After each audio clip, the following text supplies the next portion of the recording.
പകൽ അവിടുത്തെ സന്നിധി കടന്നു വന്ന് ദൈവത്തെ സ്തുതിപ്പാൻ ആരാധിപ്പാൻ അവിടെ ഒരുക്കിയ അവസരത്തിനായി സ്തോത്രം. ഭൂമിയിൽ വിവിധ അറുതികളിൽ ദൈവമക്കളുടെ ആരാധനകളും പ്രാർത്ഥനകളെയും കൈക്കൊള്ളുന്ന ദൈവത്തിന്റെ സാന്നിധ്യം ഈ പകൽ ഞങ്ങളുടെ നടിയിൽ നേരിടുമാറാകണമെന്ന് പ്രാർത്ഥിക്കുന്നു. ഭൂമിയിലെ വിശുദ്ധന്മാർ അവരെനിക്ക് ശ്രേഷ്ഠന്മാർ തന്നെ എന്ന് വചനത്തിൽ രേഖപ്പെടുത്തിയിരിക്കുന്ന പോലെ ശ്രേഷ്ഠ ജാതികളായ ഞങ്ങൾക്ക് അവിടുത്തെ സന്നിധിയിൽ കടന്നു വരുവാൻ അവിടുന്ന് ഞങ്ങളുടെ ജീവിതത്തിൽ ഒരുക്കിയ നല്ല അവസരങ്ങൾക്കായി സ്തോത്രം. ഗോത്രനും ഭാഷനും സകല ജാതികളിൽ നിന്നും നീ ഞങ്ങളെ വിലയ്ക്ക് വാങ്ങി അവിടുത്തെ മക്കളും അവകാശികളുമാക്കി തീർത്തു. അവിടുത്തെ വീണ്ടെടുപ്പിന്റെ പ്രവൃത്തി ഞങ്ങളുടെ ജീവിതത്തിൽ നൽകി. അവിടുത്തെ എല്ലാ വിശ്വസ്തകൾക്കായി സ്തോത്രം. നാളത്തോളം ഞങ്ങളുടെ ഭാരങ്ങളെ ചുമക്കുന്ന കർത്താവ് അവിടുന്ന് ആകിയാൽ ഞങ്ങൾ സ്തോത്രം ചെയ്യും. കഴിഞ്ഞ ഒരാഴ്ച മുഴുവനും വസ്ത്രാദി നന്മകളാൽ ഞങ്ങളെ നിറച്ചു. ജീവന് പറ്റിക്ക് ആവശ്യമായ അനുഗ്രഹങ്ങൾ നൽകി, ഉദ്ധാരണത്തിന്റെ വഴി നൽകി. എത്രയോ അപകടങ്ങൾ, പ്രതിസന്ധികൾ, കണ്ണുനീരിന്റെ വഴികൾ ഞങ്ങളുടെ ജീവിതത്തിലൂടെ കടന്നുപോയി. കർത്താവേ, ഞങ്ങൾ അറിയാതെ ഞങ്ങൾക്ക് വേണ്ടി നീക്കുപോക്കുകളും ആശ്വാസവും സമാധാനവും നൽകിയ അവിടുത്തെ കൃപയ്ക്കായി ഞങ്ങൾ സ്തോത്രം ചെയ്യുന്നു. കർത്താവേ, എണ്ണത്തിലൊന്നുപോലും കുറയാതെ ദൈവം സുരക്ഷിതമായി നിർത്തിയ അവിടുത്തെ കൃപകൾക്കായി ഞങ്ങൾ സ്തോത്രം ചെയ്യുന്നു. കർത്താവേ, ഇന്ന് പകൽ കടന്നു വന്ന ജനത്തിനായി സ്തോത്രം. ശാരീരികമായ ബന്ധങ്ങളോടുകൂടി കടന്നു വന്ന പ്രിയപ്പെട്ടവരെ സൗഖ്യമാക്കണമേ. കടന്നുവരാൻ കഴിയാതെ ഭവനങ്ങളായിരിക്കുന്നവരുണ്ട്, ശാരീരികതകളായിരിക്കുന്നവരുണ്ട്. കർത്താവേ, അങ്ങനെയുള്ള പ്രിയപ്പെട്ടവരെ സൗഖ്യമാക്കണമെന്ന് പ്രാർത്ഥിക്കുന്നു. ഞങ്ങൾ ഒരുമിച്ച് അവിടുത്തെ നാമത്തെ ഉയർത്തുമ്പോൾ ഞങ്ങൾക്ക് മാത്രമല്ല ഞങ്ങളുടെ ദേശത്തിന് സൗഖ്യമായി തീരുവാൻ, വിടുതലായി തീരുവാൻ ദൈവവഴിയാക്കണമെന്ന് പ്രാർത്ഥിക്കുന്നു. എല്ലാ നാമത്തിനു മേലായ നാമമുള്ള കർത്താവിന്റെ സന്നിധി ഞങ്ങളെ തന്നെ മുറ്റുമായി സമർപ്പിക്കുന്നു. സകല മാനവും മഹത്വവും യേശു കർത്താവിന്, യേശുവിൻ നാമത്തിൽ തന്നെ. നമ്മുടെ വിശുദ്ധ കരങ്ങൾ ഉയർത്തി കർത്താവിന് മഹത്വം കരയേറ്റാം. ഹല്ലേലൂയ, ഹല്ലേലൂയ, ഹല്ലേലൂയ. നമുക്കെല്ലാവർക്കും അറിയാവുന്ന പാട്ട് ചേർന്ന് കരങ്ങൾ അടിച്ച് കർത്താവിനെ പാടി മഹത്വം കരയേറ്റുവാൻ ഇടയായി തീരട്ടെ. ഹല്ലേലൂയ. ഒരുമിച്ച് കർത്താവിനെ പാടി ആരാധിക്കാം. കഴിഞ്ഞ ആഴ്ചവട്ട കാലം മുഴുവനും നമ്മെ അത്ഭുതമായി നടത്തിയ ദൈവത്തിന്റെ സ്നേഹത്തെ ഓർത്തുകൊണ്ട് നന്ദിയുള്ള ഹൃദയത്തോടെ ദൈവത്തെ സ്തുതിച്ചാണ്. ഹല്ലേലൂയ, ഹല്ലേലൂയ, ഹല്ലേലൂയ. Praise the Lord. ഹല്ലേലൂയ. Thank you Jesus. പാടും ഞാൻ പരമേശ്വരനു സദനം, എന്റെ പാപമെല്ലാം പോക്കിയാൽ പാടും ഞാൻ പരമേശ്വരനു സദനം. ഹല്ലേലൂയ. ഒരുമിച്ച് ചേർന്ന് പാടി കർത്താവിനെ ആരാധിക്കാം. Thank you Jesus. Hallelujah.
Happy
Thank you.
45 സങ്കീർത്തനം വാക്യമായി വായിച്ച് നമ്മുടെ കർത്താവിനെ പാടി മഹത്വപ്പെടുത്താം.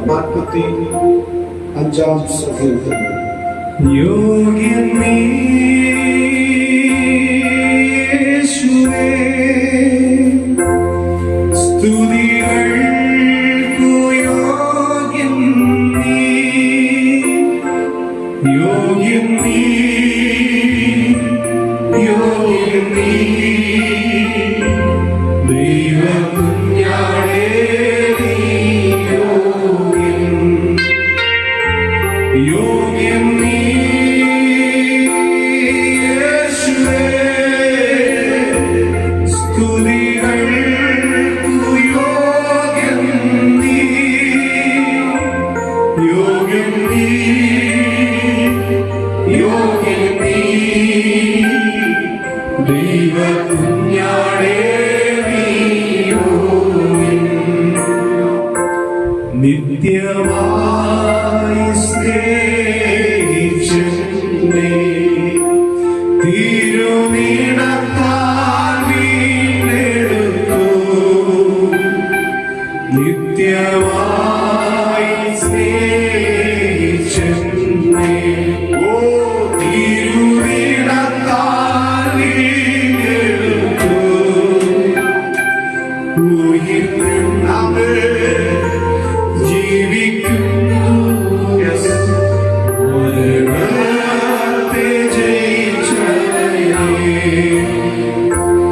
ഉയർന്നു ജീവിക്കുന്നു, മരണത്തെ ജയിച്ചവനേ, യോഗ്യൻ നീ, യോഗ്യൻ നീ യേശുവേ, സ്തുതികൾക്കു യോഗ്യൻ നീ, യോഗ്യൻ നീ, യോഗ്യൻ നീ, ദൈവകുഞ്ഞാടേ നീ യോഗ്യൻ, യോഗ്യൻ നീ, യോഗ്യൻ നീ, ദൈവകുഞ്ഞാടേ നീ യോഗ്യൻ.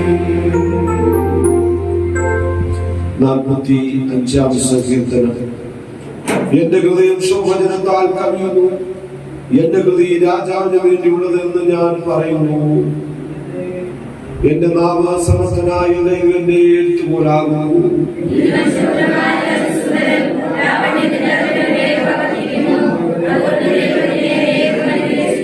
വീരനായുള്ളവേ, നിന്റെ വാൽ അരക്കി കെട്ടുക, നിന്റെ തേജസ്സും നിന്റെ മഹിമയും തന്നെ.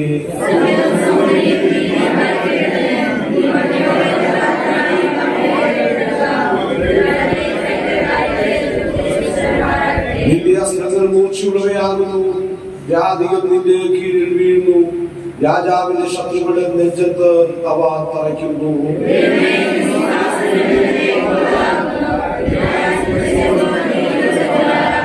നീ നീതിയെ ഇഷ്ടപ്പെടുന്നു, ദുഷ്ടതയെ ദൂഷിക്കുന്നു. അതുകൊണ്ട് ദൈവം നിന്റെ ദൈവം തന്നെ നിന്നെ കൂട്ടുകാരിപരമായി നിന്നെ ആനന്ദ തന്നെ കൊണ്ട് അഭിഷേകം ചെയ്തിരിക്കുന്നു.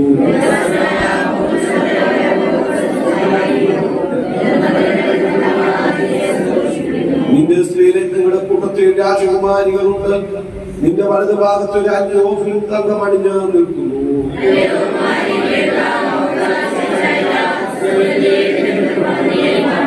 അപ്പോൾ രാജാവ് നിന്റെ സൗന്ദര്യത്തെ ആഗ്രഹിക്കും, അവൻ നിന്റെ നാഥനല്ലോ, നീ അവനെ നമസ്കരിക്കുക.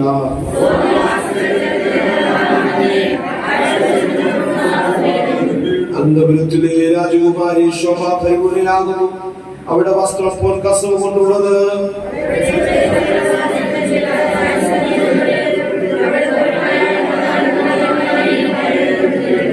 സന്തോഷത്തോടും ഉല്ലാസത്തോടും കൂടെ അവരെ കൊണ്ടുവരും, അവർ രാജമന്ദിരത്തിൽ പ്രവേശിക്കും.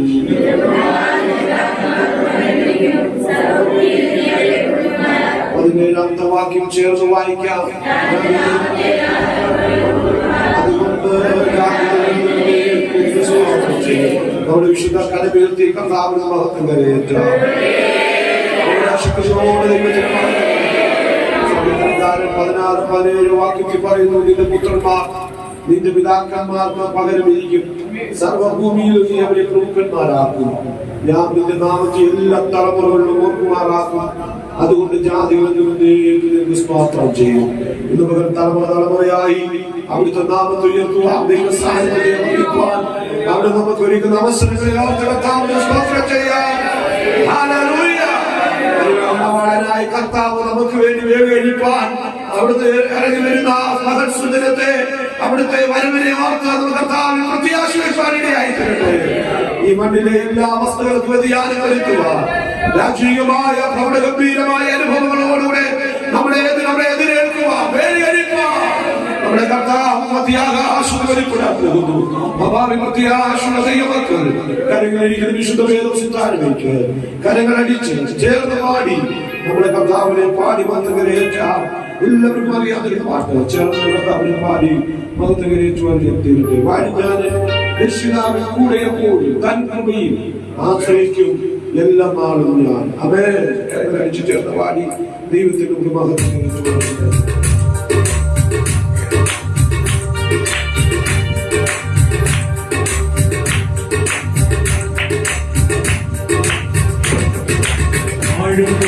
രക്ഷിതാവിൻ കൂടെ എപ്പോഴും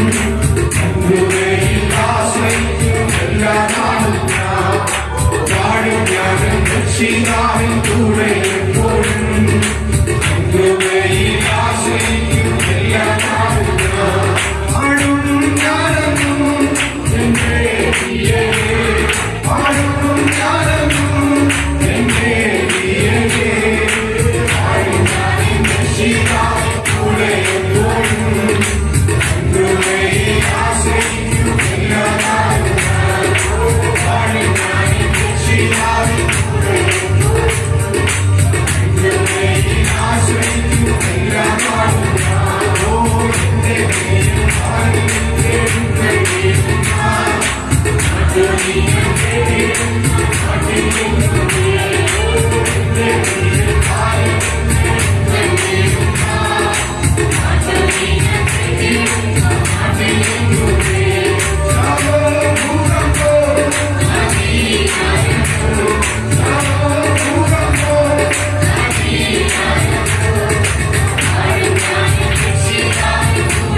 സമ്പൂർണ്ണമായി സമർപ്പിച്ച് നാം എല്ലാവരും പ്രാർത്ഥനയായിരിക്കുന്നു.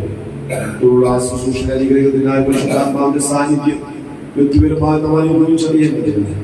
ഏവരും പ്രാർത്ഥനയായിരിക്കുന്നു. ചുരുക്കം വാക്കുകൾ സുരേന്ദ്രൻ പ്രാർത്ഥിക്കാൻ ചുരുക്കം വാക്കുകൾ പ്രാർത്ഥന.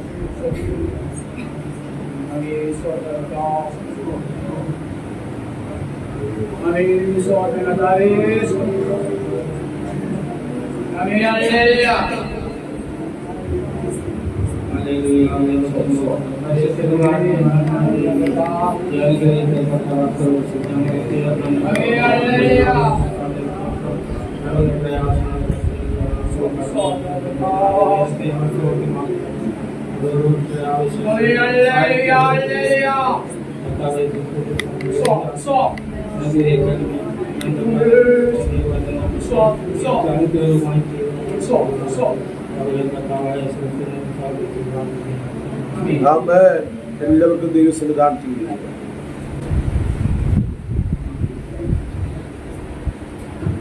ദൈവം നമ്മുടെ പ്രാർത്ഥനകൾക്ക് മറുപടി ദൈവം നൽകിയിരിക്കും. സ്തോത്രം ചെയ്യാം. സ്തോത്രം സ്തോത്രം സ്തോത്രം. ഈ അനുഗ്രഹീതമായ നല്ല നിമിഷങ്ങളെ ഓർത്ത് കർത്താവിന്റെ സ്തോത്രം. ഇന്നിന്റെ പകൽ നമുക്ക് ഒരുമിച്ച് ദൈവപാദങ്ങൾ കടന്നു വന്ന് ദൈവത്തെ സന്തോഷിപ്പാൻ, ദൈവത്തെ ആരാധിപ്പാൻ സർവകൃപാലുവായ ദൈവം ഒരുക്കിയ അനുഗ്രഹീതമായ നല്ല നിമിഷങ്ങളെ ഓർത്ത് സ്തോത്രം ചെയ്യുന്നു. കഴിഞ്ഞ ഒരാഴ്ച വട്ടങ്ങളിൽ നാം ആയിരുന്ന സാഹചര്യങ്ങളെല്ലാം ദൈവത്തിന്റെ കരുണയും കൃപയും ഗമനാഗമന മേഖലയിൽ ദൈവീയ സംരക്ഷണം നമുക്ക് അനുഭവപ്പെടേണ്ടിയായിരുന്നു. ദൈവം നമ്മെ കരുതിയ എല്ലാ വിധങ്ങളെ ഓർത്ത് കർത്താവിന് സ്തോത്രം ചെയ്യുന്നു. 45-ാം സങ്കീർത്തനം സാധാരണ നിലയിൽ നമ്മൾ വായിച്ചു കേട്ടിട്ടുള്ളത് വിവാഹ സമയത്ത് ആണ് ഈ സങ്കീർത്തനം വായിക്കപ്പെടുവാനിടയായിട്ടുള്ളത്. പലപ്പോഴും നമ്മൾ ചിന്തിക്കാറുണ്ട്, വിവാഹത്തിന് വായിക്കുന്ന ഒരു സങ്കീർത്തനം ഞായറാഴ്ച ആരാധനയ്ക്ക് വായിക്കുന്നത് എങ്ങനെയാണ്. എന്നാൽ ഒരിക്കലും വിവാഹത്തിന് വേണ്ടി വായിക്കുന്ന ഒരു സങ്കീർത്തനം അന്ന് അതിൽ രേഖപ്പെടുത്തിയിട്ടില്ല. സാരസരാഗത്തിൽ കോലപുത്രന്മാരുടെ ഒരു സങ്കീർത്തനം എന്നാണ് 45-ാം സങ്കീർത്തനത്തിൽ രേഖപ്പെടുത്തുന്നത്. നാം 1 മുതലുള്ള അതിനെ സങ്കീർത്തന ഭാഗങ്ങൾ 45 വരെ നമായി തീരുവാനിടയായിട്ടുള്ളൂ. പിന്നിട്ട സങ്കീർത്തന ഭാഗങ്ങളുടെ അനവധി ആത്മീയ ദൂതുകൾ പരിശുദ്ധാത്മാവ് നമുക്ക് നൽകപ്പെടുവാനിടയായിട്ടുള്ളൂ. ഞാൻ എന്റെ പഠന മുറിയിൽ ഈ സങ്കീർത്തനങ്ങളിലൂടെ കഴിഞ്ഞ 2 വർഷങ്ങളിൽ ഇങ്ങനെ ഒരൊറ്റ മുതൽ യാത്ര ചെയ്തപ്പോൾ ഓരോ സമയം വ്യത്യസ്തമായ ആത്മീയ ആശയങ്ങൾ പരിശുദ്ധാത്മാവിന്റെ ഉള്ളിൽ നൽകപ്പെടുവാനിടയായി തോന്നുകൊണ്ടിരിക്കുക. അപ്പൊ ദൈവത്തിന്റെ വചനം ഓരോ ദിവസം നമുക്ക് ജീവൻ നൽകുന്നതാണ് ദൈവത്തിന്റെ വചനം. ഒന്നുകൂടെ പറഞ്ഞ ഇവിടുത്തെ മനോരമയും അല്ലെങ്കിൽ ഇവിടുത്തെ ബാലരമയും കുട്ടൂസിന്റെ കഥയൊക്കെ വായിച്ചാൽ നമ്മൾ പറയാറുണ്ട്, കഴിഞ്ഞ പ്രാവശ്യം ഞാൻ വായിച്ച എഴുത്തം കൊണ്ട് മാറ്റി വെക്കാറുണ്ട്. എന്നാൽ ഇന്നും വായിച്ചിട്ടും മടുക്കാത്ത ഒന്നുണ്ടെങ്കിൽ അത് ദൈവത്തിന്റെ വചനമാണ്. അത് ആത്മാവിന്റെ സാന്നിധ്യം അനുഭവിക്കുന്നവർക്ക് മാത്രമേ ദൈവവചനം മടുത്തിട്ടില്ല. ഓരോ സമയം സമൃദ്ധമായ ആത്മീയ ആലോചനകൾ ദൈവവചനത്തിലൂടെ നമുക്ക് കേൾപ്പാനിടയായി തോന്നിട്ടുണ്ട്. എന്നാൽ 45-ാം സങ്കീർത്തനം ഒരു വിവാഹ സമയത്ത് വായിക്കുന്നത് എന്തുകൊണ്ട് ചോദിച്ചാൽ, ഇവിടെ ഈ സങ്കീർത്തനത്തിൽ മണവാളനെയും മണവാട്ടിയും തുല്യമാക്കിക്കൊണ്ടാണ് ആ സങ്കീർത്തനം എഴുതപ്പെട്ടത്. കൊണ്ട് സന്തോഷത്തിന്റെ അനുഭവത്തിൽ ഒരു വിവാഹ സമയത്ത് വായിക്കുന്നതേ ഉള്ളൂ. 45-ാം സങ്കീർത്തനം വായിക്കാതെ 103-ാം സങ്കീർത്തനം വായിച്ചത് കൊണ്ടും തെറ്റില്ല. വിവാഹത്തിന് ഇന്നത് തന്നെ വായിക്കണമെന്നില്ല. ഏത് സങ്കീർത്തനം വായിച്ചും ദൈവത്തിന് മഹത്വം കരയേറ്റാൻ കഴിയും. എന്നാൽ സന്ദർഭോചിതമായി അത് തിരഞ്ഞെടുക്കുന്നത് മാത്രമേ ഉള്ളൂ. എന്നാൽ ഈ സങ്കീർത്തനം വിവാഹത്തിന് വേണ്ടി മാത്രം എഴുതപ്പെട്ടതല്ല, അതിനുവേണ്ടിയുള്ളതല്ല. ഏതൊരു ദൈവഭക്തനും ക്രിസ്തുവാകുന്ന മണവാളനും മണവാട്ടിയാകുന്ന ദൈവത്തിന്റെ തിരുസഭയാകുന്ന ശരീരമാകുന്ന സഭയുമായുള്ള ആ ഭേദിയ ബന്ധവും ആ വേലി കഴിക്കുന്ന മഹാൻ അനുഭവത്തെയും ഒരു കൊട്ടാര തുല്യമായ ഒരു ഉള്ളിൽ മണവാളനും മണവാട്ടിയുമായിരുന്നുകൊണ്ട് സംവിധാനം ചെയ്തിരിക്കുന്ന ഒരു വിശേഷ കലവറയാണ് ഈ 45-ാം സങ്കീർത്തനത്തിൽ മനസ്സിലാക്കാൻ കഴിയുന്നത്. ഈ 45-ാം സങ്കീർത്തനം വായിക്കുമ്പോൾ നമ്മുടെ ഉള്ളിലേക്ക് വരുന്ന ഒരു ചിന്താഗതി പ്രകാരമാണ് ഒരു കൊട്ടാരത്തിനകത്ത് ഒരു മണവാളനും മണവാട്ടി അല്ലെങ്കിൽ രാജാവും രാജ്ഞിയും ഉള്ള ഒരു സമ്മേളനമാണ്, അല്ലെങ്കിൽ അവരുമായിട്ടുള്ള ഒരു ആശയവിനിമയമാണ്. നായകനും അല്ലെങ്കിൽ നർത്തകിമാരും അതിന്റെ ഓരോ ഗോപുരങ്ങളും അതിൽ പടച്ചു വെക്കപ്പെട്ട് അല്ലെങ്കിൽ മെനഞ്ഞിരിക്കുന്ന ഓരോ വസ്തുതകളെയൊക്കെ ഈ സങ്കീർത്തനത്തിൽ കൊണ്ടുവരുവാൻ ഈ ഗ്രന്ഥകാരന് കഴിഞ്ഞു എന്നുള്ളത് മനസ്സിലാക്കാൻ കഴിയും. അതുകൊണ്ട് ഒരു കൊട്ടാരത്തിന്റെ മഹിമ മഹിമയെ നമ്മളുടെ ഉള്ളിലേക്ക് കൊണ്ടുവരുവാൻ ഈ സങ്കീർത്തനകാരന് കഴിഞ്ഞു എന്നുള്ളത് ഈ സങ്കീർത്തന ഓരോ ഭാഗങ്ങൾ വായിക്കുമ്പോൾ നമുക്ക് മനസ്സിലാക്കാൻ കഴിയുന്നുണ്ട്. അതുകൊണ്ട് ഈ സങ്കീർത്തനം ഏത് സമയത്ത് നമുക്ക് വായിക്കുവാനും മനസ്സിലാക്കാൻ കഴിയും. സമയമാം രഥത്തിലുള്ള പാട്ട് അവൻ മരണസമയത്ത് മാത്രമേ പാടാവൂ എന്നുള്ളതൊന്നുമില്ല. ഉണ്ടോ? അങ്ങനൊന്നുമില്ല. സ്തോത്രം. അത് സന്ദർഭോചിതമായി ആ സമയത്ത് പാടുന്നെങ്കിലും അവൻ ജീവിച്ചിരുന്ന നാഗസാഹിബ് എന്ന് പറയുന്ന ആ വ്യക്തി എഴുതപ്പെട്ടതാണ്. താൻ ജീവനോടിരുന്നപ്പോൾ പാടി പ്രത്യാശിക്കപ്പെട്ട ഒരു പാട്ടാണ് സമയമാം രഥത്തിൽ എന്നുള്ളത്. പക്ഷെ ഇന്ന് നമ്മുടെ സഭായോഗത്തിൽ ഇത് പാടിയാൽ സ്തോത്രം ഇതൊരു പരിജ്ഞാനക്കേടാണെന്ന് ജനം പറയാറുണ്ട്. എങ്കിലും ഒരു കാര്യം, ഓരോ ദൈവഭക്തനും ജീവിച്ചിരിക്കുമ്പോൾ ദൈവസന്നി പാടി ദൈവത്തിന് മഹത്വം കരയേറ്റതാണ്. ആകയാൽ നേരം മാത്രം എന്റെ യാത്ര തീരുവാൻ, ആകയാൽ നേരം മാത്രം എന്റെ യാത്ര തീരുവാൻ. ഓ യേശുവേ നിനക്കു സ്തോത്രം, വേഗം നിന്നെ കാണും ഞാൻ. ഓ യേശുവേ നിനക്കു സ്തോത്രം, വേഗം നിന്നെ കാണും ഞാൻ. സമയത്തിൽ നാം സ്വർഗയാത്ര ചെയ്യുന്നു. സമയത്തിൽ ഞാൻ സ്വർഗയാത്ര ചെയ്യുന്നു. എൻ സ്വദേശം കാൺമദീനായി ബന്ധപ്പെട്ടോടിടുന്നു. എൻ സ്വദേശം കാൺമദീനായി ബന്ധപ്പെട്ടോ.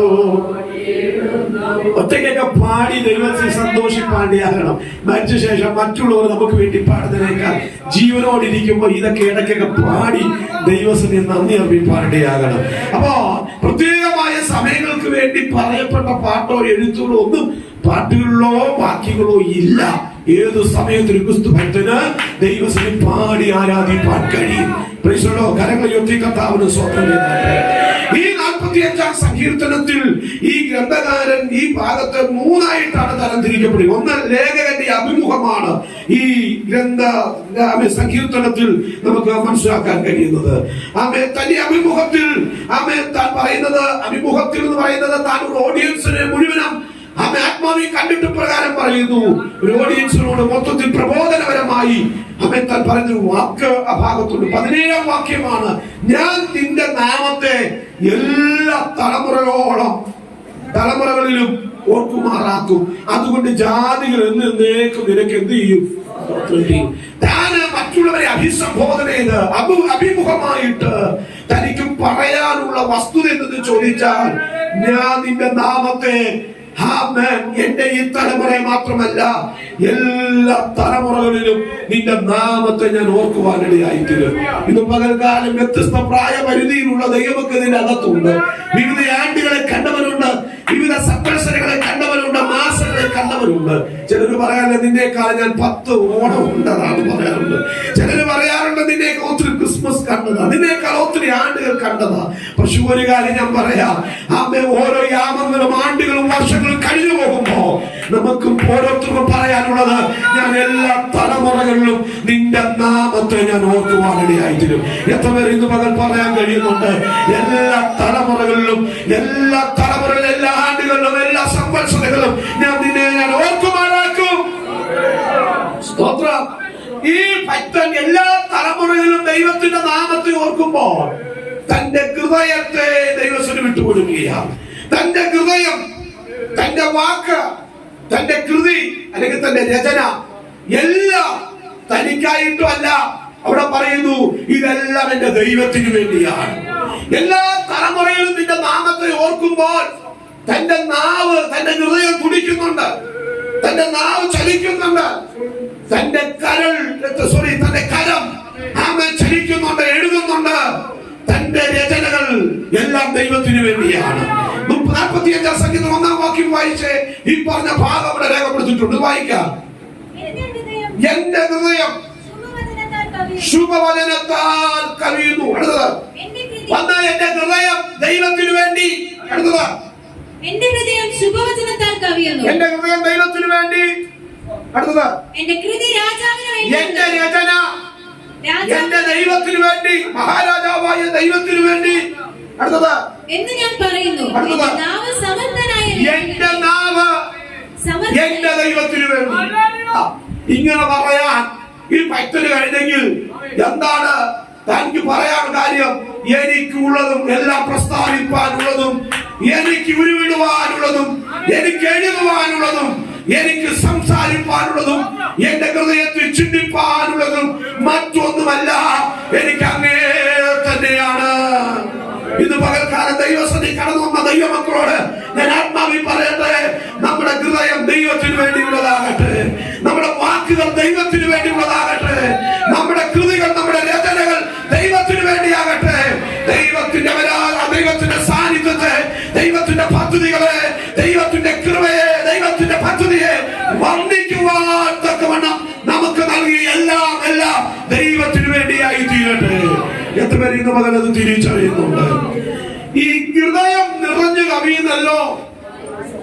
അപ്പോ ഹൃദയം ദൈവത്തിന് വേണ്ടിയുള്ളതാണെങ്കിൽ സംഘത്തിന് കാലം പറയുന്നത് ഹൃദയം ദൈവത്തിന് വേണ്ടിയാണ്. ഞാൻ ഓരോന്നും വിവരിക്കാൻ സമയമില്ലെങ്കിലും പുതിയ നിയമ കാഴ്ചപ്പാട്, പഴയ നിയമ കാഴ്ചപ്പാട് ചില ദൂതുകൾ അതിനോട് ബന്ധപ്പെട്ട് പറയും. ഹൃദയം ദൈവത്തിന് വേണ്ടിയുള്ളതാണെങ്കിൽ നമ്മുടെ ഹൃദയം ദൈവത്തിന് ശുദ്ധീകരിക്കപ്പെടേണ്ടതുണ്ടല്ലേ? ദൈവത്തിന്റെ ഹൃദയം നിറഞ്ഞു കവിയുന്നല്ലോ വായ എന്ത് ചെയ്യുന്നത്? അപ്പൊ ഹൃദയം ദൈവത്തിന് വേണ്ടി ഹിതമാവണ്ണമാകണമെങ്കിൽ അശുദ്ധമായതൊന്നും നമ്മുടെ ഈ ഹൃദയത്തിൽ ഉണ്ടാകരുത്. മനുഷ്യനെ അശുദ്ധമാക്കുന്നത് പുറത്തുനിന്ന് അകത്തേക്ക് വരുന്നതാണോ അതോ അകത്തുനിന്ന് പുറത്തേക്ക് പോകുന്നതാണോ? പറഞ്ഞിട്ട് നിങ്ങളും പ്രസംഗിക്കുക, നിങ്ങളുടെ എന്റെ കൂടെ പ്രസംഗിക്കുക. അകത്തുനിന്ന്, അതെ, മനുഷ്യനെ അശുദ്ധനാക്കി തീർക്കുന്നത് അവന്റെ ഹൃദയത്തിൽ നിന്ന് പുറത്തേക്ക് പോകുന്നതാണ്, പുറത്തുനിന്ന് അകത്തേക്ക് വരുന്നത്. അതുകൊണ്ട് ഒരിക്കലും കണ്ണൂടി എന്നൊക്കെ പറഞ്ഞ പ്രകാരം പറഞ്ഞത് അകത്തുനിന്ന് പുറത്തേക്ക് പോകുന്നതാണെങ്കിൽ ഇനി പുറത്തുനിന്ന് അകത്തേക്ക് പോകുന്നതിൽ അശുദ്ധമാകുന്നില്ല. വെള്ളം അടിച്ചത് കൊണ്ട് അകത്തോട്ടല്ലേ പോകുന്നത്, അതുകൊണ്ട് അകത്തുനിന്ന് അശുദ്ധമാണ്, അകത്തുനിന്ന് പുറത്തേക്ക് പോകുന്നതല്ലേ അശുദ്ധമാണ്. അപ്പൊ ഞാനൊരു കാര്യം പറയാം, ഹൃദയത്തിന്റെ അന്തർഭാഗത്തുനിന്ന് പുറത്തേക്ക് പോകുന്നതല്ല നമ്മെ അശുദ്ധമാക്കുക മാത്രമല്ല, നമ്മൾ ചെയ്ത എല്ലാ അധർമ്മ പ്രവൃത്തികളുടെയും ആരംഭം എന്ന് പറയുന്നത് സകല മനുഷ്യന്റെ ഹൃദയത്തിൽ നിന്ന് ആരംഭിക്കുന്നതാണ്.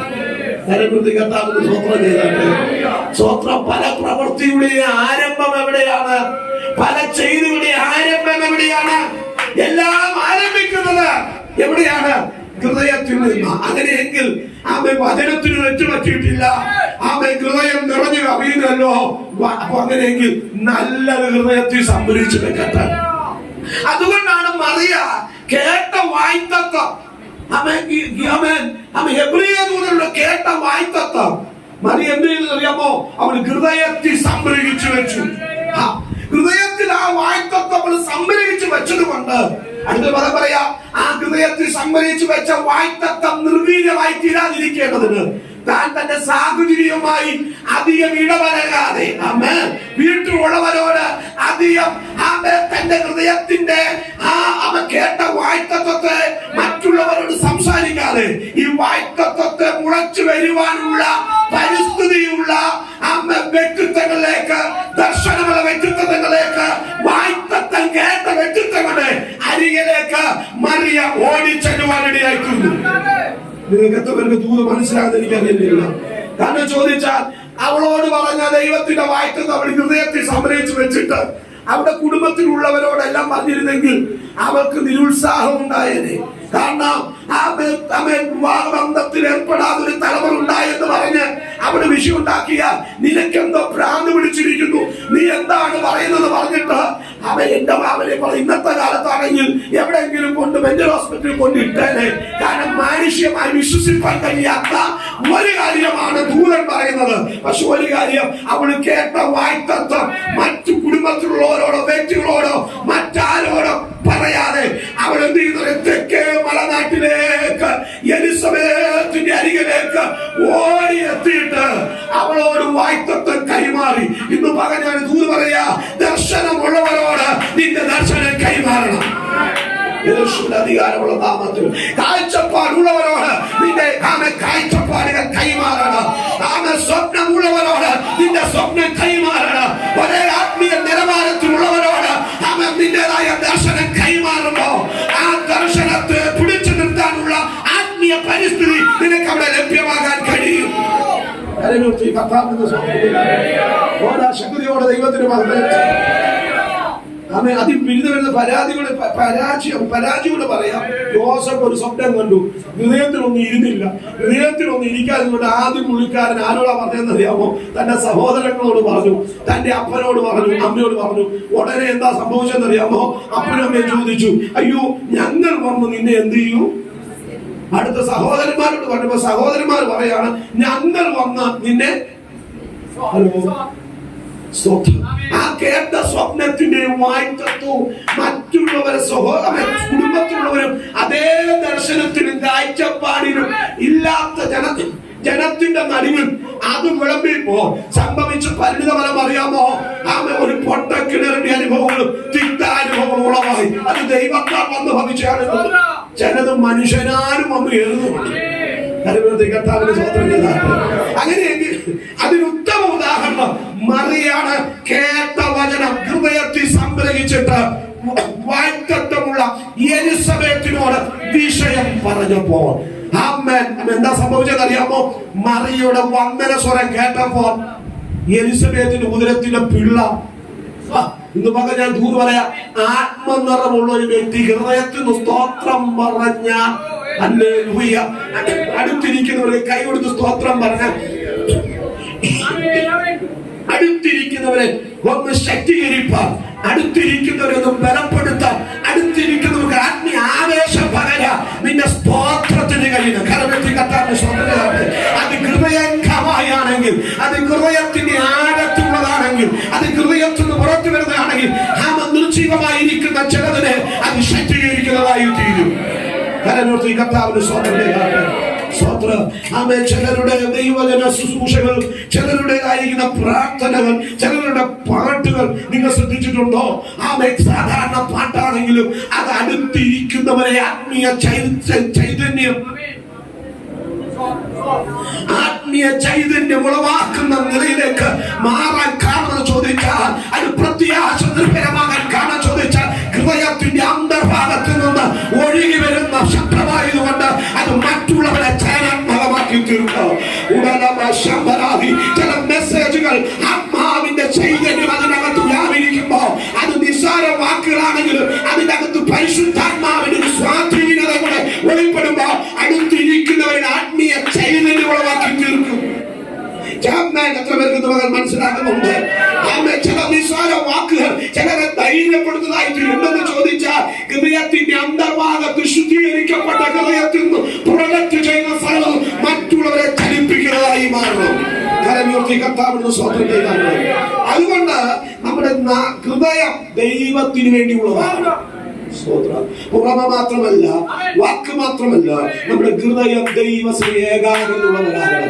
ശലോമോന് തന്റെ ഹൃദയം ദൈവസന്നിധിയിൽ ഏകാഗ്രത ഉളവാക്കാൻ കഴിയാത്തത് കൊണ്ടുള്ള ഭവിഷ്യത്ത് നിങ്ങൾക്കറിയാമോ? തന്റെ വെപ്പാട്ടികൾക്കും ഭാര്യമാർക്കും വേണ്ടി അവിടെ ഇവിടെ എല്ലാം എന്ത് ചെയ്തെന്നറിയാമോ? ഓരോ ആരാധനയ്ക്ക് സ്തൂപം നാട്ടേണ്ടി വന്നു. താൻ ദൈവസന്നിധി ഹൃദയം ഏകാഗ്രതയല്ലാതെ പോയതാണ്. ഇന്ന് മകൻ നമ്മുടെ ഹൃദയങ്ങളൊന്ന് ഏകാഗ്രമാകട്ടെ, നമ്മുടെ ചിന്താഗതികളൊന്ന് ഏകാഗ്രമാകട്ടെ, നമ്മുടെ വാക്കുകളൊന്ന് ഏകാഗ്രമാകട്ടെ, നമ്മുടെ പ്രവൃത്തികളൊന്ന് ഏകാഗ്രമാകട്ടെ. അതുകൊണ്ട് സങ്കീർത്തനക്കാരൻ പറയുന്നു, എന്റെ ഹൃദയം ശുഭവചനത്താൽ കവിയുന്നു. ഈ ഹൃദയത്തിൽ കഴികൾ ഉണ്ടാകണം. ഒരു വാക്യം വായിക്കണം. എങ്ങനെയാണ് ഹൃദയത്തെ കഴുകുന്നത്? യിരെമ്യാ പ്രവാചക പുസ്തകം 17-ാം അധ്യായം 9-ാം വാക്യം. മറ്റൊരാൾ യിരെമ്യാ പ്രവാചക പുസ്തകം 4-ാം അധ്യായം 14-ാം വാക്യം. ഇതിലൂടെ ഒരു വചന ശുശ്രൂഷ പോകണമല്ലോ. യിരെമ്യാ പ്രവാചക പുസ്തകം 17-ാം അധ്യായം 9, മറ്റൊരാൾ യിരെമ്യാ പ്രവാചക പുസ്തകം 4-14 വായിക്കണം. ഹൃദയം എല്ലാറ്റിനേക്കാളും, ശ്രദ്ധിച്ച, ഹൃദയം എല്ലാറ്റിനേക്കാളും കപടവും വിഷമവും ഉള്ളത്. ഹൃദയം എല്ലാറ്റിനേക്കാൾ കപടവും വിഷമവും ഉള്ളത്. അതാരാഞ്ഞറിയുന്നവൻ. അപ്പൊ നമ്മുടെ ഹൃദയത്തെ നമ്മൾ ആരാഞ്ഞറിയണം. എവിടെയെങ്കിലും ദുഷ്ടതയുടെ അനുഭവങ്ങളുണ്ടോ, എവിടെയെങ്കിലും ദൈവത്തിന് നിരക്കാത്തതായ ചിന്തകളുണ്ടോ എന്ന് നമ്മൾ അളക്കുവാൻ തയ്യാറാകണം. അതുകൊണ്ടാണ് 103-ാം സങ്കീർത്തനക്കാരൻ പറഞ്ഞത്, എന്റെ സർവ്വ അന്തരവുമേ അവന്റെ വിശുദ്ധ നാമത്തെ വാഴ്ത്തുക, എൻ മനമേ യഹോവയെ വാഴ്ത്തുക. അപ്പൊ നമ്മുടെ ഹൃദയങ്ങൾ മുഴുവനും ദൈവസന്നിധിയിൽ ഏകാഗ്രതയുള്ളതായി തീരണം. എങ്ങനെയാണ് ഹൃദയത്തെ ശുദ്ധീകരിക്കുന്നത്? യിരെമ്യാ പ്രവാചക പുസ്തകം 4-ാം അധ്യായം 14-ാം വാക്യം വായിച്ചാട്ട് ഒരാൾ വായിക്കുക. യെരൂശലേമേ, നീ രക്ഷിക്കപ്പെടേണ്ടതിന് നിന്റെ ഹൃദയത്തിലെ ദുഷ്ടത. അവിടെ ഒരു പദം നിങ്ങൾ ശ്രദ്ധിച്ച്, യെരൂശലേമേ, നീ രക്ഷിക്കപ്പെടേണ്ടതിന്. മറ്റൊരു ഭാഷാന്തരത്തിൽ കൊടുത്തിരിക്കുന്നത്, യെരൂശലേമേ, നീ രക്ഷപ്പെടേണ്ടതിന്, നീ വിടുതൽ പ്രാപിക്കേണ്ടതിന് നിന്റെ ഹൃദയത്തിലെ പറഞ്ഞ പോലെ ദുഷ്ടത കഴുകിക്കളയുക. അങ്ങനെ ഇരിക്കുന്ന പകൽക്കാലം ഞാൻ ദൂത് പറയുന്നു, നാം രക്ഷ പ്രാപിപ്പാൻ, നാം വിടുതൽ പ്രാപിപ്പാൻ, നമ്മെ ഒരു ദൈവത്തിന്റെ പദ്ധതിക്ക് വേണ്ടി നാം ഒരുക്കപ്പെടാൻ യിരെമ്യാ പ്രവാചകൻ പറയുന്നു, യെരൂശലേമേ, നീ രക്ഷ പ്രാപിപ്പാൻ, നിനക്കൊരു ആത്മീയ വിടുതൽ നിന്റെ ജീവിതത്തിൽ സംഭവിപ്പാൻ, നിന്റെ ജീവിതത്തിൽ ഒരു ശാരീരിക വിടുതൽ സംഭവിപ്പാൻ, മാനസികമായ തലത്തിൽ നിനക്കൊരു രക്ഷ പ്രാപിപ്പാൻ, നിന്റെ ഹൃദയത്തിലെ ദുഷ്ടത നീ കഴുകി കളയണം. എത്ര പേര് ഇന്ന് മുതൽ ശ്രദ്ധിക്കുന്നുണ്ട്? എങ്ങനെയാണ് ഈ ഹൃദയത്തെ കഴുകേണ്ടത്? രക്ഷ പ്രാപിപ്പാൻ നമ്മുടെ ഹൃദയത്തെ എങ്ങനെ കഴുകണം? ദൈവത്തിന്റെ വചനത്താൽ നാം നമ്മുടെ ഹൃദയത്തെ ശുദ്ധീകരിക്കണം. യേശുവിന്റെ രക്തത്താൽ നമ്മുടെ ഹൃദയത്തെ ശുദ്ധീകരിക്കണം. യേശുവിന്റെ അധികാരമുള്ള നാമത്തിൽ ഇന്ന് മുതൽ എത്ര പേർക്ക് മനസ്സിലാകുന്നുണ്ട്? കിണറൊക്കെ വല്ലപ്പോഴും കോഴി അരിക്കമേ അമ്മ ഒഴുക്കുന്നത് പോലെ, വൃത്തിയാക്കുന്ന പോലെ നമ്മുടെ ഹൃദയം അമ്മ ദൈവസന്നിധിയിൽ ഒരു ശുദ്ധിയുടെ അനുഭവങ്ങളായി യേശുവിന്റെ രക്തത്താലും വചനത്താലും ഒന്നൊന്ന് കഴുകാൻ പ്രാപിക്കണം. ആണ്ടിലെങ്കിലും നമ്മുടെ കിണറിന് കഴുകാറുണ്ട്, കഴുകാറില്ലേ?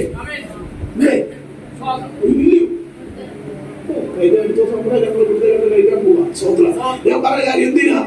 ഒത്തിരി വർഷം ഇങ്ങനെ ആയാൽ സംഭവിക്കുന്ന വിഷയം എന്ന് പറഞ്ഞാൽ എന്ത് ചെയ്യും? അഴുക്ക് പറ്റി കണ്ടിട്ടില്ലേ? പല കിണറ് കണ്ടിട്ടില്ലേ? വക്കിലെല്ലാം എന്തുണ്ട്? വായു പിടിച്ചിട്ട് പിന്നെന്തുണ്ട്? ചെടിയാ, ചെടിയുണ്ട്. ചെടികൾ ഇങ്ങനെ കയറിയില്ലേ? കുറച്ച് അമിതമായാൽ പിന്നെ ഇറങ്ങാൻ പോലും പറ്റത്തില്ല. അവിടെ വായു സഞ്ചാരം പോലും തീർത്തില്ല. ഹലോ, എല്ലാവരും ഉണ്ടോ? സ്തോത്ര. അങ്ങനെ ഇതേപോലെ നമ്മുടെ ഹൃദയം, സ്തോത്ര, ഈ ഹൃദയം കൈകൾ പ്രാപിക്കണം. സകല ദുഷ്ടതയാൽ നിറയപ്പെട്ട ഹൃദയമാണ്. പലപ്പോഴും പോക്കില്ല, വരവില്ല, സംസാരത്തെ നിലവില്ല, ചിന്തകളുടെ നിരൂപണങ്ങളിലെല്ലാം ഈ ഹൃദയത്തിന്റെ അകത്ത് കവിഞ്ഞുകൂടുന്ന പലവിധ അഴുക്കുകളുണ്ട്. ഇത് എന്ത് ചെയ്യണം? വചനത്താൽ ഈ ദുഷ്ടതയെ കഴുകി കളയണം. എത്ര പേരത് വിശ്വസിക്കുന്നുണ്ട്? നാം രക്ഷ പ്രാപിപ്പാൻ, നാം രക്ഷിക്കപ്പെടുവാൻ, നാം വിടുതൽ പ്രാപിപ്പാൻ നമ്മുടെ ഹൃദയത്തിലെ ദുഷ്ടത കഴുകൽ ചെയ്യണം. സ്വത്രം ചെയ്താൽ അതുകൊണ്ടാണ് എബ്രായ ലേഖനത്തിൽ ഒരു പദം പറയുന്നത്, ശുദ്ധവെള്ളത്താൽ നിങ്ങൾ കഴുകണം. കഴുകുമ്പോ ജഡത്തിൽ ധരിക്കുന്ന പശുഭസ്മമല്ല, അതിനപ്പുറത്ത് ശുദ്ധവെള്ളത്താൽ നിങ്ങൾ കഴുകുമ്പോ നിങ്ങളുടെ ഹൃദയത്തിലെ മനസാക്ഷിയിലെ ദുർമനസാക്ഷി നീങ്ങുമാർ ശുദ്ധവെള്ളത്താൽ നിങ്ങൾ കഴുകൽ പ്രാപിക്കണം. അതിനെങ്കിൽ ഈ ദുർമനസാക്ഷി മാറണമെങ്കിൽ നാം ദൈവത്തിന്റെ വചനമാകുന്ന വെള്ളം കൊണ്ട് നമ്മുടെ ഹൃദയത്തെ കഴുകുന്നവരാകണം. അങ്ങനെ കഴുകൽ പ്രാപിക്കുമ്പോൾ നമ്മുടെ ഹൃദയത്തിന് പ്രൊഡക്റ്റ് ചെയ്യുന്നത് മറ്റുള്ളവർക്ക് അസഹനീയമല്ല, മറ്റുള്ളവർക്ക് ആത്മവാസം ചെയ്യുന്ന, മറ്റുള്ളവർക്ക് സന്തോഷജനകമാകുന്ന ഒരു ആത്മീയ അന്തരീക്ഷം നാം ഉൾപ്പെട്ടിരിക്കുന്ന മണ്ഡലത്തിൽ, നാം ഉൾപ്പെട്ടിരിക്കുന്ന സമൂഹത്തിൽ, നമ്മുടെ കുടുംബ മേഖലയിൽ, തലമുറ മേഖല കരമൊത്തി കർത്താവിന് സ്വന്തം ചെയ്താണ്. അതുകൊണ്ട് സങ്കീർത്തനക്കാരൻ പറയാ, എന്റെ ഹൃദയം, എന്റെ നാവ്, എന്റെ കൃതി എന്റെ ദൈവത്തിന് വേണ്ടി. അതിനുശേഷം ഈ സങ്കീർത്തനക്കാരൻ പറഞ്ഞ മറ്റൊരു ഭാഗം തന്റെ മണവാളനെ പറ്റിയുള്ള ചില പുകഴ്ചയുടെ കാര്യമാണ് ഇവിടെ പറയുന്നത്. 2 മുതൽ വാക്യം വായിക്കാം. 45 2 മുതൽ വാക്യം. നീ മനുഷ്യപുത്രന്മാരിൽ അതിസുന്ദരൻ, നീ മനുഷ്യപുത്രന്മാരിൽ അതിസുന്ദരൻ. താൻ ദൈവത്തിന്റെ സാന്നിധ്യം അനുഭവിക്കാൻ തന്റെ ഹൃദയത്തെ, നാവിനെ, രചനയും ഒക്കെ ഒരുക്കി കൊടുത്തു കഴിഞ്ഞപ്പോ തനിക്ക് തെളിഞ്ഞു വന്നത് തന്റെ അനുഭവമാണവാനായി ക്രിസ്തുവിനെ പറ്റിയുള്ള ഒരു ആത്മീയ സൗന്ദര്യം തന്നെ തെളിഞ്ഞു വരുവാണ്. ക്രിസ്തുവിനെ പറ്റിയുള്ള വെളിപ്പാട് നമ്മുടെ ഉള്ളിൽ കത്തട്ടെ. മനസ്സിലാകുന്നത് ക്രിസ്തുവിനെ പറ്റിയുള്ള ഒരു വെളിപ്പാട് ഉള്ളിൽ കത്താൻ കഴിയാതിരിക്കുന്നത്, ക്രിസ്തു ദർശനമകത്ത് വെളിപ്പെടാൻ കഴിയാതിരിക്കുന്നത് എന്തെന്ന് ചോദിച്ചാൽ ഈ ദുഷ്ടതകളൊക്കെ നമ്മുടെ ഉള്ളിലിരിക്കുന്നതുകൊണ്ട് തന്നെയായ ക്രിസ്തു ദർശനം നമ്മുടെ ഉള്ളിലേക്ക് വെളിപ്പെടുകയില്ല. കരമൊത്തി കർത്താവിന് സ്വന്തം ചെയ്താട്ടെ. യെശയ്യാ പ്രവാചകൻ പറഞ്ഞു കേട്ടില്ലേ, ദൈവ സാന്നിധ്യം തിരിച്ചറിഞ്ഞപ്പോൾ താൻ പറയാണ്, താൻ തന്നെ തന്നെ ഒന്ന് കഴുകുകയാണ്. പറയോ, ഞാൻ ശുദ്ധിയില്ലാത്ത അധരമുള്ളവൻ, ഞാൻ ശുദ്ധിയില്ലാത്ത ജനത്തിന്റെ നടുവിൽ ഞാൻ എന്ത് ചെയ്യാം? അതുകൊണ്ട് ഏറ്റു പറഞ്ഞപ്പോ തന്റെ മുമ്പിൽ ദൈവത്തിന്റെ സാന്നിധ്യവും നിയോഗവും തന്റെ ഉള്ളിൽ വെളിപ്പെട്ട് വരുവാനിടയായി തീർന്നു. ഇന്ന് പകൽക്കാലം ഇവിടെ ദൈവഭക്തൻ തന്റെ ഹൃദയത്തെയും തന്റെ നാവിനെയും തന്റെ കൃതി രചനയും ദൈവത്തിന് സമർപ്പണം ചെയ്തപ്പോ താൻ അഭിസംബോധന ചെയ്യുന്ന, താൻ കാണാൻ ആഗ്രഹിക്കുന്ന തന്റെ അരിമമണവാളനായ ക്രിസ്തുവിന്റെ അതിശ്രേഷ്ഠമേറിയ സൗന്ദര്യത്തെ പറ്റിയുള്ള ഒരു ബോധ്യത തന്റെ ഉള്ളിൽ പരിപാടിയായി ചെന്നിട്ട് താൻ ആത്മാവി ഹൃദയം കൊണ്ട് തിരിച്ചു പറയാണ്, അയ്യോ നീ മനുഷ്യപുത്രന്മാരിൽ നീ അതിസുന്ദരനാണ്. ഹല്ലേലൂയ. മറ്റു സുന്ദരന്മാർ ഉപയോഗിക്കുമ്പോ, മറ്റു സൗന്ദര്യമുള്ളവർ മുമ്പിൽ നിൽക്കുമ്പോൾ, പലരുടെയും പല കാര്യങ്ങൾ മുമ്പിൽ നിൽക്കുമ്പോ അതിനൊന്നുമല്ല താൻ പറയുന്നത്. ശ്രേഷ്ഠത തിരിച്ചറിഞ്ഞ ഭക്തൻ പറയുന്നു, നീ മനുഷ്യപുത്രന്മാരിൽ ഞാൻ കണ്ടിട്ടുള്ളവരിൽ സുന്ദരന്മാരിലേക്കാൾ സുന്ദരിമാരേക്കാൾ അതിശ്രേഷ്ഠനാണ് എന്റെ കർത്താവ്.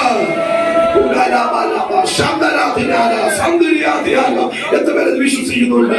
ഞാനൊരു കാര്യം പറയാ, ഇവിടുത്തെ സൗന്ദര്യം എല്ലാം പാഴാണ്. ഇവിടുത്തെ സൗന്ദര്യം എല്ലാം പുഴുവിടുത്ത തുല്യമാണ്. ഇവിടുത്തെ സൗന്ദര്യം എല്ലാം ഞാൻ പലപ്പോഴും പറയാറുണ്ട്, ഇവിടുത്തെ മേക്കപ്പുകളും സൗന്ദര്യങ്ങളും ഇവിടുത്തെ നമ്മുടെ എല്ലാം പൂഷണവും ഒന്നും അധിക സമയം കാണത്തില്ല. കരമൊത്തി കർത്താവിന് സ്വന്തം ചെയ്താട്ട്.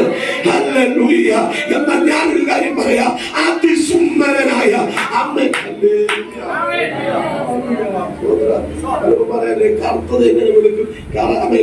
കറക്കാൻ നമ്മൾ കറുത്തത് വെളുക്കാൻ നോക്കിയാൽ ഒരിക്കലും വെളുക്കത്തില്ല. അതിങ്ങനെ എപ്പോഴും കറുത്തന്നെ ഇരിക്കത്തുള്ളൂ. ഹലോ,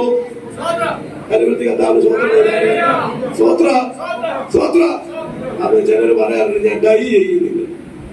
ഞാനല്ലേ, നീ ഡൈ ആയിട്ടില്ല. പപ്പായ നോക്കിയിട്ട് പലപ്പോഴും ഫാസ്റ്റ് ഡൈ ചെയ്യുന്നു. കാരണം നമുക്ക് സംശയം, 70 വയസ്സുകാരൻ ഇത്രയും താമര മുടി എന്ത് ചെയ്യാം? കറുത്ത് നമ്മെ ഡൈ ചെയ്യണം. ലോലപ്പന്തമ്മ എന്ന് പറഞ്ഞാൽ ഒരു പഴയ ഒരു മന്ത്രിയാണെന്ന് തോന്നില്ലേ? കുടിക്കാരൻ പറഞ്ഞിട്ടുണ്ട്, നല്ല കുടിയന്റെ വീട്ടില് 3 കാര്യങ്ങളുടെ നേട്ടമുണ്ടെന്ന് തോന്നുന്നു. ഒന്ന്, അവന് മെത്ത വേണ്ട. കാരണം അവന് എവിടെ വേണമെങ്കിൽ എവിടെ വേണമെങ്കിൽ. അടുത്ത പുള്ളി പറഞ്ഞൊരു ഭാഗമാണ് ഇതോട് ചേർത്ത് പറയുന്നത്. ഞാൻ പറഞ്ഞ ഇപ്രകാരമാണ്, അവന് ഡൈ ചെയ്യേണ്ട ആവശ്യമില്ല. ഡൈ ചെയ്യണ്ടേ? അപ്പൊ എന്താന്ന് വേറൊരാൾ ചോദിച്ചു, മറുപടി പറഞ്ഞു, ഡൈ ചെയ്തിട്ട് അവൻ ഡൈ ആയിപ്പോകും. മനസ്സിലായില്ല? ഇവരെ നല്ല മൂത്ത കുടിയനാണ്. കുടിച്ച് ആ പ്രായം വരെ ആ കുടിയന്മാരുടെ കാര്യമല്ല പറഞ്ഞത്, മൂത്ത കുടിയന്മാരുടെ കാര്യമാണ്. അപ്പോ ഈ ഒത്തിരി അങ്ങ് കുടിച്ചു പോയാൽ നമ്മൾ ഈ ഡൈ ചെയ്യേണ്ട ആവശ്യമില്ല. അതിനു മുമ്പേ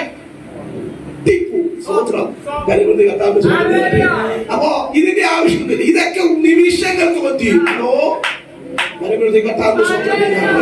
മിനിറ്റുകൾ കൂടി തീരും. തീരുന്ന കാണുമ്പോൾ നമുക്ക് കാണാം. ഇതിന്റെ സംവിധാനം ഒലിക്കുന്നു. ഇതൊക്കെ നശ്വരമാണ്.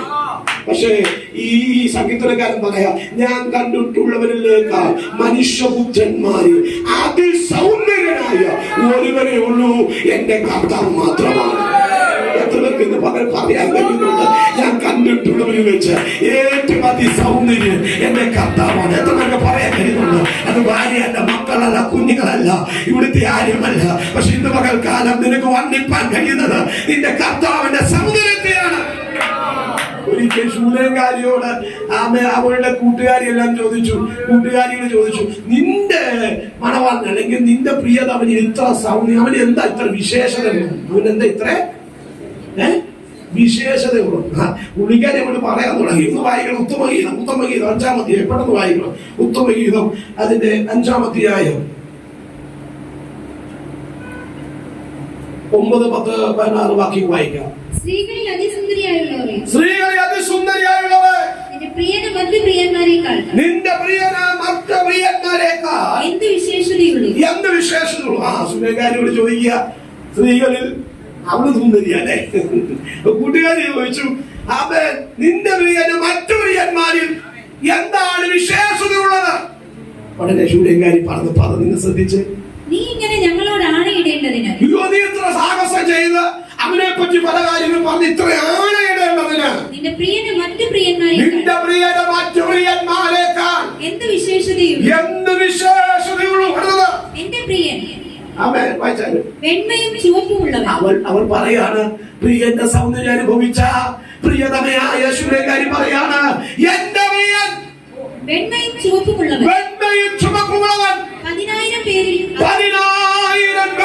അതിശ്രേഷ്ഠൻ തന്നെ. അവന്റെ ശിരസ് അതിവിശേഷമായ തങ്കം. അവന്റെ കുറുനിരകൾ ചുരുണ്ടും കാക്കയെ പോലെ കറുത്തുമിരിക്കുന്നു. അവന്റെ കണ്ണ് നീർത്തോടുകളുടെ അരികത്തുള്ള പ്രാവുകൾക്ക് തുല്യം. അത് പാലുകൊണ്ട് കഴുകിയതും ചേർച്ചയായി പതിച്ചതുമാകുന്നു. അവന്റെ കവിൾ സുഗന്ധ സസ്യങ്ങളുടെ തടവും. 10-ാമത്തെ വാക്യം വായിച്ചോ. 10-ാമത്തെ വാക്യം. എന്റെ പ്രിയൻ വെണ്മയും ചുവപ്പുമുള്ളവൻ. 16-ാം വാക്യം. അവന്റെ വായ് ഏറ്റവും മധുരമുള്ളത്. അവന്റെ വായ് ഏറ്റവും മധുരമുള്ളത്. ഇന്ന് പകൽക്കാലം എത്ര പേർക്ക് പറയാൻ കഴിയും, ആത്മാവിന്റെ സൗന്ദര്യം കണ്ട യേശുവിന്റെ അധികാരമുള്ള നാമത്തിൽ ശൂലേംകാരി പറയുന്നത് മറ്റൊന്നുമല്ല. പുതിയ നിയമത്തിന്റെ കാഴ്ചപ്പാടിൽ താൻ കണ്ട മണവാളെന്ന് പറയുന്നത്, നാം കണ്ട മണവാളെന്ന് പറയുന്നത് ഈ ലോകത്തിന്റെ സൗന്ദര്യമുള്ള വ്യക്തിയല്ല. താൻ കണ്ട മണവാളെന്ന് പറയുന്നത് വാഴ്ത്തപ്പെട്ടവനെ ക്രിസ്തുവാണ്. അവർക്ക് വേണ്ടി നമ്മെ കറുത്തിരിക്കുന്നു, അവർക്ക് വേണ്ടി തീരും വെള്ളത്തിലൂടെ ചാടിക്കടന്നവരുടെ പ്രാണനെ രക്ഷിക്കാൻ വേണ്ടി ഇറങ്ങി വന്ന അരമ മണവാളനെ പറ്റി ലോകം പലതും പറയാനുണ്ട്. ഇവന്റെ പുറയാണോ നീ പോകുന്നത്? ഇവന്റെ പുറയാണോ, ഈ ഭ്രാന്തന്റെ കൂടെയാണോ നീ പോകുന്നത്? സ്വത്ര അവൻ പറയുന്നുണ്ട്, ഇവൻ ഭ്രാന്തനായത്, ഇവൻ കറുത്തുപോയതും അവൻ വെണ്മയുള്ളവനായ, പക്ഷെ ഇവൻ കറുത്തുപോയത് എനിക്ക് വേണ്ടിയാണ്. തന്റെ സ്വന്തം ജീവൻ തരാൻ, തന്റെ സ്വന്തം ജീവൻ തരാൻ എനിക്ക് വേണ്ടി അവൻ ത്യാഗം സഹിച്ചത് കൊണ്ടാണ്. അതുകൊണ്ട് അവന്റെ അല്പം നിറം മങ്ങിയാലും അവന്റെ രൂപത്തിന് വ്യത്യാസം വന്നാലും അവനെ വിട്ടിട്ട് ഞാൻ പോകത്തില്ല. കർത്താവിന് സ്വന്തം ചെയ്താണ്. ഇന്ന് പകൽക്കാലം ഞാൻ ദൂത് വിളിച്ചു പറയാ, അവൻ മറ്റു പ്രിയന്മാരിൽ പല സൗന്ദര്യമുണ്ടെങ്കിലും നിന്റെ പ്രിയന്റെ സൗന്ദര്യം എന്ന് പറയുന്നത് നിനക്ക് വേണ്ടി ജീവൻ നൽകി വീണ്ടെടുത്തത് കൊണ്ട്, നിനക്ക് വേണ്ടി വിരൂപമായി തീർന്ന അവനായതുകൊണ്ട് ഇന്ന് പകൽക്കാലം ആ സൗന്ദര്യം പുറമേയുള്ള സൗന്ദര്യമല്ല, ആ സൗന്ദര്യം പ്രവൃത്തിയാൽ വെളിപ്പെടുത്തി നൽകിയ ഒരു സൗന്ദര്യമാണ് നിന്റെ പ്രിയതമന് പറയാനുള്ളത്, നിനക്ക് പ്രിയതമനെ പറ്റി പറയാനുള്ളത്. കർത്താവെന്ന് സ്വത്രം ചെയ്താണ്.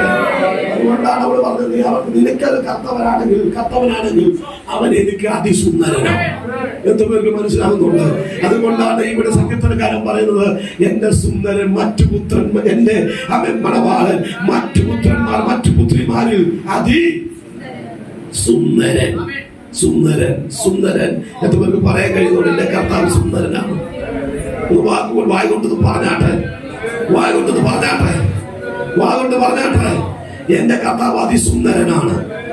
അവൻ വിരൂപമായി തീർന്നത് എന്നെ തേജസ് ധരിപ്പിക്കുക. അവിടുത്തെ തലയിൽ മുൾക്കിരീടം ചൂടിയത് എന്റെ ശിരസിൽ ആത്മീയ രക്ഷയുടെ ശിരസസ്ത്രമണിയിക്കുക. അവിടുത്തെ തലയിൽ മുൾക്കിരീടം ചൂടുവാനിടയായിരുന്നു. എത്ര പേര് ഇന്ന് മകൻ തിരിച്ചറിയുന്നുണ്ട്? അതുകൊണ്ട് മറ്റു പ്രിയന്മാരെക്കാൾ എന്റെ പ്രിയൻ അതിസുന്ദരനാണ്. അടുത്ത വാക്ക് വായിക്കാം. ലാവണ്യം നിന്റെ അധരങ്ങളിൽ മേൽ. ഈ സുന്ദരന്റെ അല്ലെങ്കിൽ ഈ മണവാളന്റെ അടുത്ത പ്രത്യേകത, അല്ലെങ്കിൽ ഈ രാജാവിന്റെ അടുത്ത പ്രത്യേകത എല്ലാം വിവരിക്കാൻ സമയമില്ല. എന്റെ മണവാളൻ, എന്റെ രാജാവ്, അവന്റെ വാക്ക് ലാവണ്യം കൊണ്ട് നിറഞ്ഞിരിക്കുന്നു. എന്താണ് ലാവണ്യം? ലാവണ്യ വാക്കുകൾ. അവിടുത്തെ വാക്കുകൾ തന്നെ ലാവണ്യ വാക്കുകളായിരുന്നു. ലൂക്കോസ് 4:22 വാക്യം. ലൂക്കോസ് 4:22 പെട്ടെന്ന് വായിക്കണം. ലൂക്കോസ് 4:22.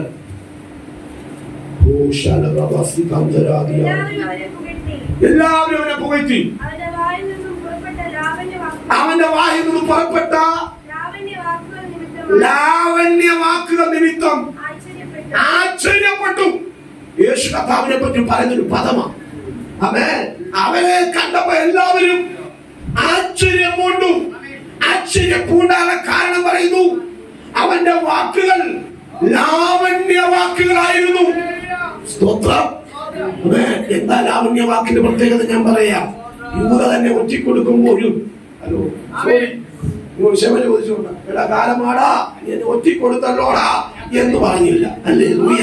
പിന്മാറ്റക്കാരായി തന്നെ വിട്ടുപോയ മറ്റു പലരെയും പിന്മാറ്റക്കാരായി കൊണ്ടുപോയി. പത്രോസ് കൊണ്ടുപോയി. യേശുവിനെ കാണുന്നില്ല. അരുമത്തിലെ യോസഫിന്റെ കഥ അടക്കപ്പെട്ടിരിക്കുക. ഇനി പുള്ളിക്കാരനെ കാണാൻ പറ്റുന്നില്ല. ഇതോടുകൂടെ ആ പ്രസ്ഥാനവും കൂട്ടി, എല്ലാം കൂട്ടി. പുറകെ നടന്നിട്ട് ഒരു പ്രയോജനമില്ല. യഹൂദന്മാര് കണ്ട അവിടെ കരുത്തിന്റെ തലയും. ഇനി ഒരു കാര്യം, പഴയ പണിക്ക് പോകാമെന്ന് കരുതി പത്രോസ് കൂടെ ഉള്ളവരെ എല്ലാരും എന്ത് ചെയ്തു? വിളിച്ചോണ്ട് പോയപ്പോ പിറ്റേ ദിവസം തിബിരിയാസ് കടലിന്റെ അരികിൽ വന്നിട്ട് പിന്മാറ്റക്കാരാന്നല്ല വിളിച്ചത്. ആ വാക്ക് നിങ്ങൾ ശ്രദ്ധിച്ചോ? കുഞ്ഞുങ്ങളെ കൂട്ടുവാൻ വല്ലതും. യേശുവിന്റെ വാക്കിന്റെ പ്രത്യേകത, അവന്റെ വാക്ക് ലാവണ്യ വാക്കുകളായിരുന്നു. കരയുയർത്തി കർത്താവിന് സ്തോത്രം ചെയ്താട്ട് ഞാൻ ഉദാഹരണം പറഞ്ഞ് നിങ്ങളുടെ മനസ്സിലോട്ടൊന്ന് കയറാൻ വേണ്ടിയാ പറഞ്ഞത്. അവൻ ആ ലാവണ്യ വാക്ക് മറ്റു പലരെയും ആശ്ചര്യപ്പെടുത്തുന്ന വാക്കുകളായിരുന്നു. കരയുയർത്തി കർത്താവിന് സ്തോത്രം ചെയ്താട്ട് അടുത്ത പദം പറയുന്നു. 3-ാം വാക്യം. അടുത്ത വാക്യം വായിക്കാം. സംഗീതം. അതുകൊണ്ട് ദൈവം നിന്നെ എന്നേക്കും അനുഗ്രഹിച്ചിരിക്കുന്നു. അടുത്തത് ഈ രാജാവിന്റെ മറ്റൊരു പ്രത്യേകത പറയുന്നു. അലങ്കാര ഭാഷയിലാണ്. അന്ന് വീരനാണ്. വീരനായുള്ളവേ, നിന്റെ വാൾ അരക്കി കെട്ടുക. നിന്റെ വാള് അരക്കി കെട്ടുക.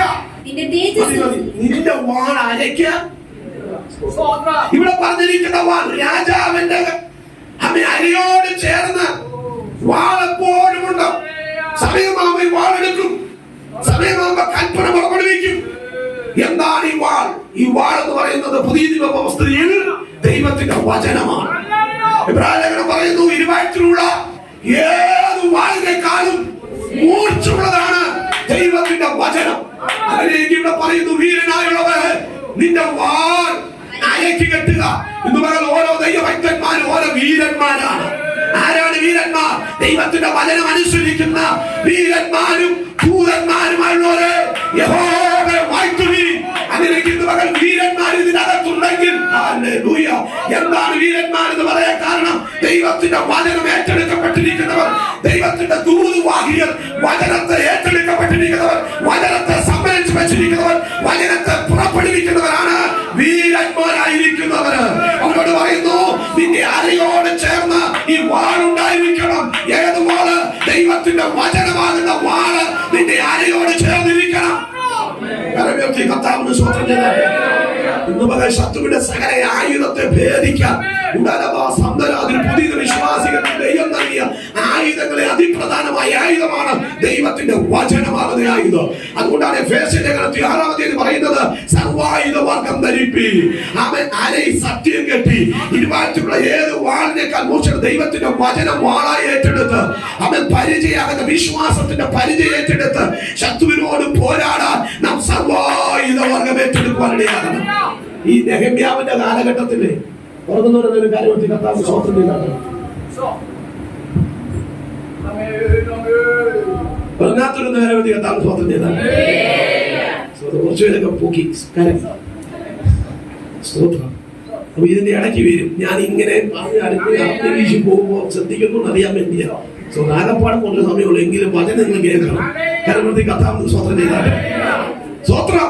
ഈ നെഹമ്യാവ് യുദ്ധം ചെയ്യുമ്പോൾ നെഹമ്യാവിന്റെ പ്രത്യേകത പറയാം. ഞാൻ പല ഭാഗങ്ങൾ എടുത്താ പറയുന്നത്. ഒരു കരത്തിൽ വാളും ഒരു കരത്തിൽ പണിയായുധം ഉണ്ടായിരുന്നു. ജനത്തെ ഉത്സാഹിപ്പിച്ച്, കൂടെ നിന്നവരെല്ലാം ഉത്സാഹിപ്പിച്ച് വലിയ പണി ചെയ്യാൻ നെഹമ്യാവിന്റെ കാലത്ത് മതിൽ പണിയാൻ ആഗ്രഹിച്ചപ്പോ അവർ ഒരു കരത്തിൽ വാളും ഒരു കരത്തിൽ പണിയായുധം. ഊണിലും ഉറക്കത്തിലും എപ്പോഴും ഈ വാള് കയ്യിലുണ്ടായിരുന്നു. കയ്യിൽ പണിയായതുകൊണ്ട്. കാരണം വെച്ചാൽ 52 ദിവസം കൊണ്ടാണ് പണി പൂർത്തീകരിക്കുന്നത്. വലിയൊരു നിയോഗം പറഞ്ഞാ വിട്ടിരിക്കുന്നത്. അമ്മേ ഹല്ലേലൂയ. അതുകൊണ്ട് വെല്ലുവിളി ഭയങ്കരമാണ്. സമ്പന്നത്തും തോബിയാവും എതിരെ നിൽക്കുക. അവർ ഒത്തിരി പരാതി പറയുന്നുണ്ട്, വെല്ലുവിളിക്കുന്നുണ്ട്. ഒരു കുറുക്കം കയറിയാൽ ഇത് താഴെ വീഴും. ഒരു കുറുക്കം കയറിയാലും അവര് മതിൽ പണി കഴിയുമ്പോൾ മറുപടി പറയാണ്, ഒരു കുറുക്കം കയറിയ ഇതെല്ലാം താഴെ വീഴുന്ന പരിപാടിയുള്ളൂ. അത് ഇപ്പൊ കൊണ്ടെല്ലാം അങ്ങ് എന്ത് ചെയ്യും? കെട്ടുപോകും.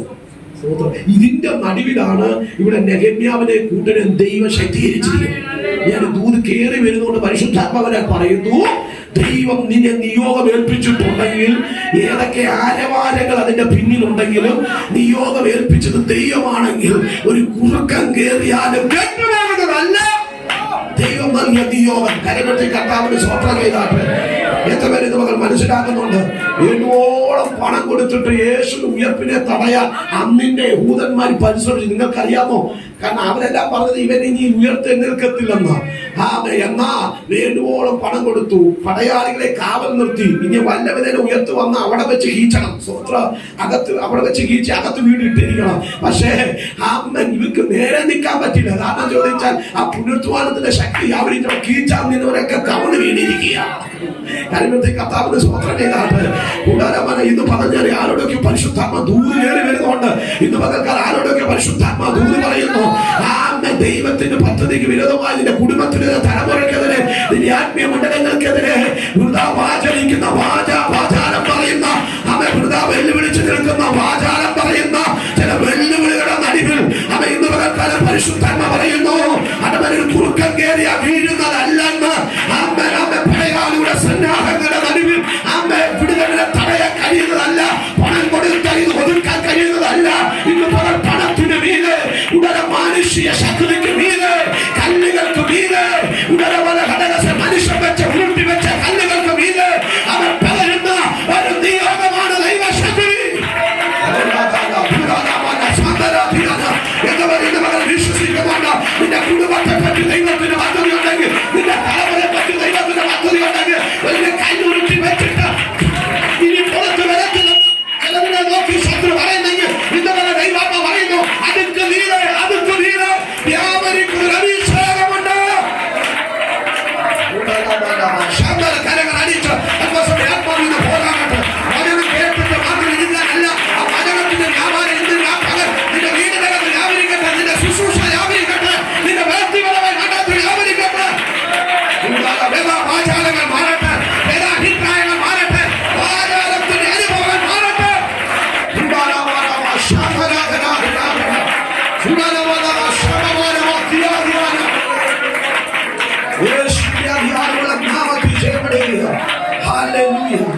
അതോട്ടോ ഏതോട്ടോ പറഞ്ഞെന്നാ പറഞ്ഞു. വേളപ്പള്ളിയാണ്, ഏതപ്പള്ളി, എന്തോ പേരെന്തോ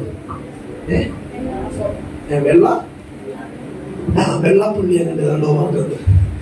ഞങ്ങളുടെ ആൾക്കാരെ എല്ലാം എന്തു കൊടുത്താ കൊണ്ടുപോയിരുന്നത്? കേട്ടോടുന്ന കരകെട്ടി ഇത് കൊടുത്തിട്ടാവില്ല. സ്വത്രം അങ്ങനെ യേശു ഉയർപ്പിനെ തടയാൻ പണം കൊടുത്തിട്ട് സാധിച്ചോ?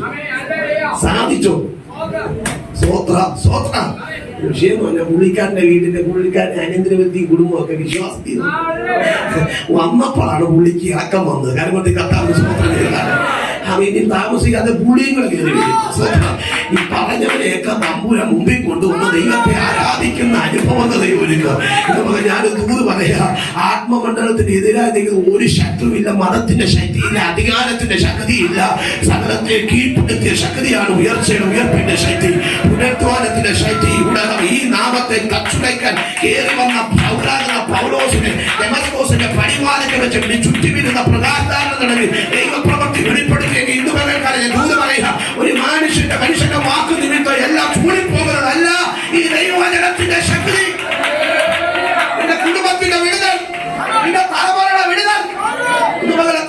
വിശ്വസിക്കുന്നുണ്ട്. ഹല്ലേലൂയ.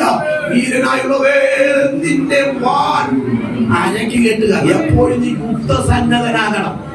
എപ്പോഴും നീ ആത്മശക്തി ഏറ്റെടുക്കാനാകണം. നിനക്കൊരു യുദ്ധമുണ്ടെന്ന വചനം പറയുന്നത്. നീ വീരനാണ്. വചനം ഏറ്റെടുക്കുക, വചനം പ്രഖ്യാപിക്കുക. നീ ഒരു വീരനാണ്. അതുകൊണ്ടാണ് എബ്രായർ പറയുന്നത്, അവർ യുദ്ധ ദിവസത്തിൽ ആരായിരുന്നു? അതാ പറയണ്ടേ, യുദ്ധ ദിവസത്തിൽ വീരന്മാരെ. യുദ്ധ ദിവസത്തിൽ അവർ ജയിച്ചു എന്നല്ല പറഞ്ഞത്. ലേഖനത്തിൽ 11-ാം അധ്യായത്തിൽ വിശ്വാസ വീരന്മാരുടെ പട്ടിക പറഞ്ഞിട്ട് ആത്മാവ് എഴുതി വെച്ചൊരു പദമാണ്. അവർ യുദ്ധ ദിവസത്തിൽ വീരന്മാരായിരുന്നു. ഇതുപോലെ യുദ്ധം ചെയ്യുന്നവർ പലരുമുണ്ട്. പക്ഷെ നിന്റെ വിശ്വാസത്തിനെതിരെ വരുന്ന, വിശ്വാസത്തിനെതിരെ വരുന്ന ചില വിഷയങ്ങളുടെ നടുവിൽ പരാജയപ്പെട്ടു പോകാനുള്ള അവയുടെ മേൽ നീ വീര്യത വെളിപ്പെടുത്തണം. എന്ത് വന്നാലും സെബൂലിൽ പലരും പിന്തിരിഞ്ഞു പോയപ്പോ നഫ്താലി ഗോത്രത്തെ നോക്കി പ്രകാരം പറഞ്ഞു, നഫ്താലി ഗോത്രം പോർക്കളമേറ്റിൽ തന്നെ, അവസാനം വരെ പോർക്കളമേറ്റിൽ തന്നെ. സെബൂലിൽ യുദ്ധ ദിവസം മുറിയപ്പോ സെബൂലിൽ പിന്തിരിഞ്ഞു പോയി.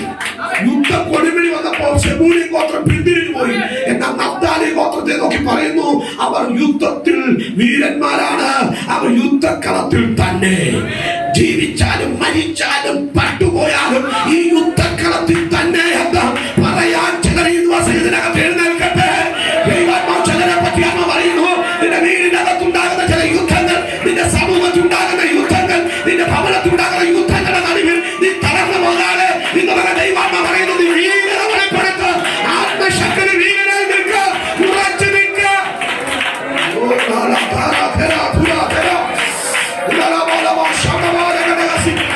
ആത്മീയമണ്ഡത്തിൽ പോരാട്ടമാണത്.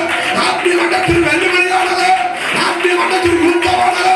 അതിൽ നീ തകർന്നു പോകാതെ തകർന്നു പോയ കൈയും കുഴഞ്ഞുപോയ മുഴങ്കാലും നിവർത്തി ഈ ദിവസത്തിന്റെ യുദ്ധത്തിൽ പരാജയപ്പെടരുത്. നിന്റെ ആത്മമണ്ഡലത്തിൽ വേദന വന്ന് യുദ്ധത്തിൽ തകർന്നു പോകരുത്. നീ ആത്മാവിൽ ശക്തിയോടെ നിൽക്കുക.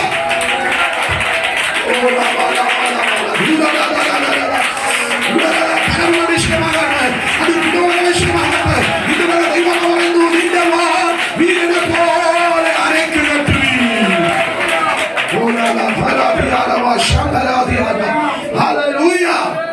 ഒത്തിരി വിവരിക്കാണ്ട് പ്രിയരെ, ഞാൻ ആ ഭാഗം വിവരിക്കുന്നില്ല. അതുകൊണ്ട് ഈ ദിവസങ്ങൾ വാളായി മാറണം. വാക്കുകൾ മാറണം. നിന്റെ വാക്കുകൾ ആത്മീയതലത്തിൽ മൂർച്ചയുള്ളതായി മാറണം. യെശയ്യാപ്രവാചകന്റെ പുസ്തകം 49-ാം വാക്യം നിർത്താൻ പോവുകയാണ്. യെശയ്യാപ്രവാചകന്റെ പുസ്തകം 49-2 പെട്ടെന്ന് വായിക്കണം. അവൻ എന്റെ വായെ മൂർച്ചയുള്ള വാൾ പോലെ. എന്ന് പറയാൻ ഇത് അരക്കി കെട്ടിക്കൊണ്ടിരിക്കാനല്ല. നെഹമ്യാവിൻ ജനത്തെ പോലെ കയ്യിലും പണിയായതു വാളും നിന്നതുപോലെ പ്രവർത്തന സജ്ജനാണ്. അടുത്ത പദം പറയുന്നു, നിന്റെ വാ ഒരു വാളാണ്. എത്തുപേര് മനസ്സിലാക്കുന്നു. അത് വാളായി മാറണമെങ്കിൽ ഇരമ്യാപ്രവാചകന്റെ പുസ്തകത്തിൽ തന്നെ ഒരു പദമുണ്ട്. 15-ാം അധ്യായത്തിലാണ്. അധമമായി ഉപേക്ഷിച്ച് ഉത്തമമായി നീ ഏറ്റെടുത്താൽ നീ എന്റെ വായായി മാറും. നീ എന്റെ എന്തായി മാറും? അധമമായി ഉപേക്ഷിച്ച് ഉത്തമമായി നീ ഏറ്റെടുത്താൽ അവൻ നിന്റെ വായ എന്റെ വായായി, അത് എന്റെ വാളായി മാറും. അങ്ങനെ ഇന്നും നിന്റെ വാക്കുകൾ വാളായി മാറാതെ മൂർച്ചയായി മാറാതിരിക്കുന്നെങ്കിൽ ഇന്ന് പകൽക്കാലം എവിടെയാക്കാന്ന് ചോദിച്ചാൽ ക്ലാവ് പിടിച്ച് നടക്കുന്ന ചില മേഖലകളെ പരിശുദ്ധാത്മാ പറയുന്നു, അത് മൂർച്ചയുള്ളതാക്കി തീർത്തിട്ട് നിന്റെ വായെ ഒരു മൂർച്ചയുള്ള ആയുധമാക്കി എടുക്കട്ടെ. അധമമായി ഉപേക്ഷിച്ച ഉത്തമമായി ഏറ്റെടുത്ത ഞാൻ നിന്റെ വായെ മൂർച്ചയുള്ള വാളാക്കി മാറ്റും. Hallelujah, hallelujah. അടുത്തൊരു പദം പറഞ്ഞ അവന്റെ കയ്യിലെ വാള് മാത്രം. അസ്ത്രം ശത്രുവിന്റെ നെഞ്ചത്ത് തളയ്ക്കുന്നു. അല്ലേ? ശത്രുവിന്റെ നെഞ്ചത്ത് 2-8 വരെ ഭാഗം ആ രാജാവിന്റെ ശരീരത്തിലുള്ള വസ്ത്രങ്ങളുള്ള അവന് ദൈവം നൽകിയ ആയുധത്തെ പറ്റി, ആത്മീയ ആയുധങ്ങളെ പറ്റി അസ്ത്രം എന്ന് പറഞ്ഞാൽ ദൈവത്തിന്റെ വചനമാണ്. അത് കൊള്ളേണ്ടടുത്ത് കൊള്ളും. ദൈവവചനം കൊള്ളേണ്ടടുത്ത് അസ്ത്രം ശത്രുവിന്റെ നെഞ്ചത്ത് എന്ത് ചെയ്യുന്നു? തറയ്ക്കുന്നു. അതുകൊണ്ടാണ് ഇരുവാഴ്ചയുള്ള വാൾ ദൈവവചനം കേൾക്കുമ്പോ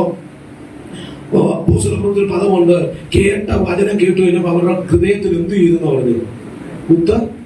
കത്തലും ഉണ്ട് കുത്തലും ഉണ്ട് എന്ന് പറഞ്ഞാല് ഈ എമ്മോസിലേക്ക് പോയ ശിഷ്യന്മാര് അവരിങ്ങനെ നടന്നു പോയപ്പോ യേശു വചനം സംസാരിച്ചുകൊണ്ടിരുന്നപ്പോ അവര് അവസാന സമയത്ത് രാത്രി ഈ യേശു അത്താഴം എടുത്ത് അല്ലെങ്കിൽ അപ്പം എടുത്ത് മുറുക്കാൻ തുടങ്ങിയപ്പോ അവർ പറഞ്ഞൊരു പദവി പ്രകാരമാണ് സ്തോത്രം. അവ തിരുവചനങ്ങളെ സംസാരിച്ചുകൊണ്ടിരുന്നപ്പോ നമ്മുടെ ഹൃദയം എന്ത് ചെയ്തു?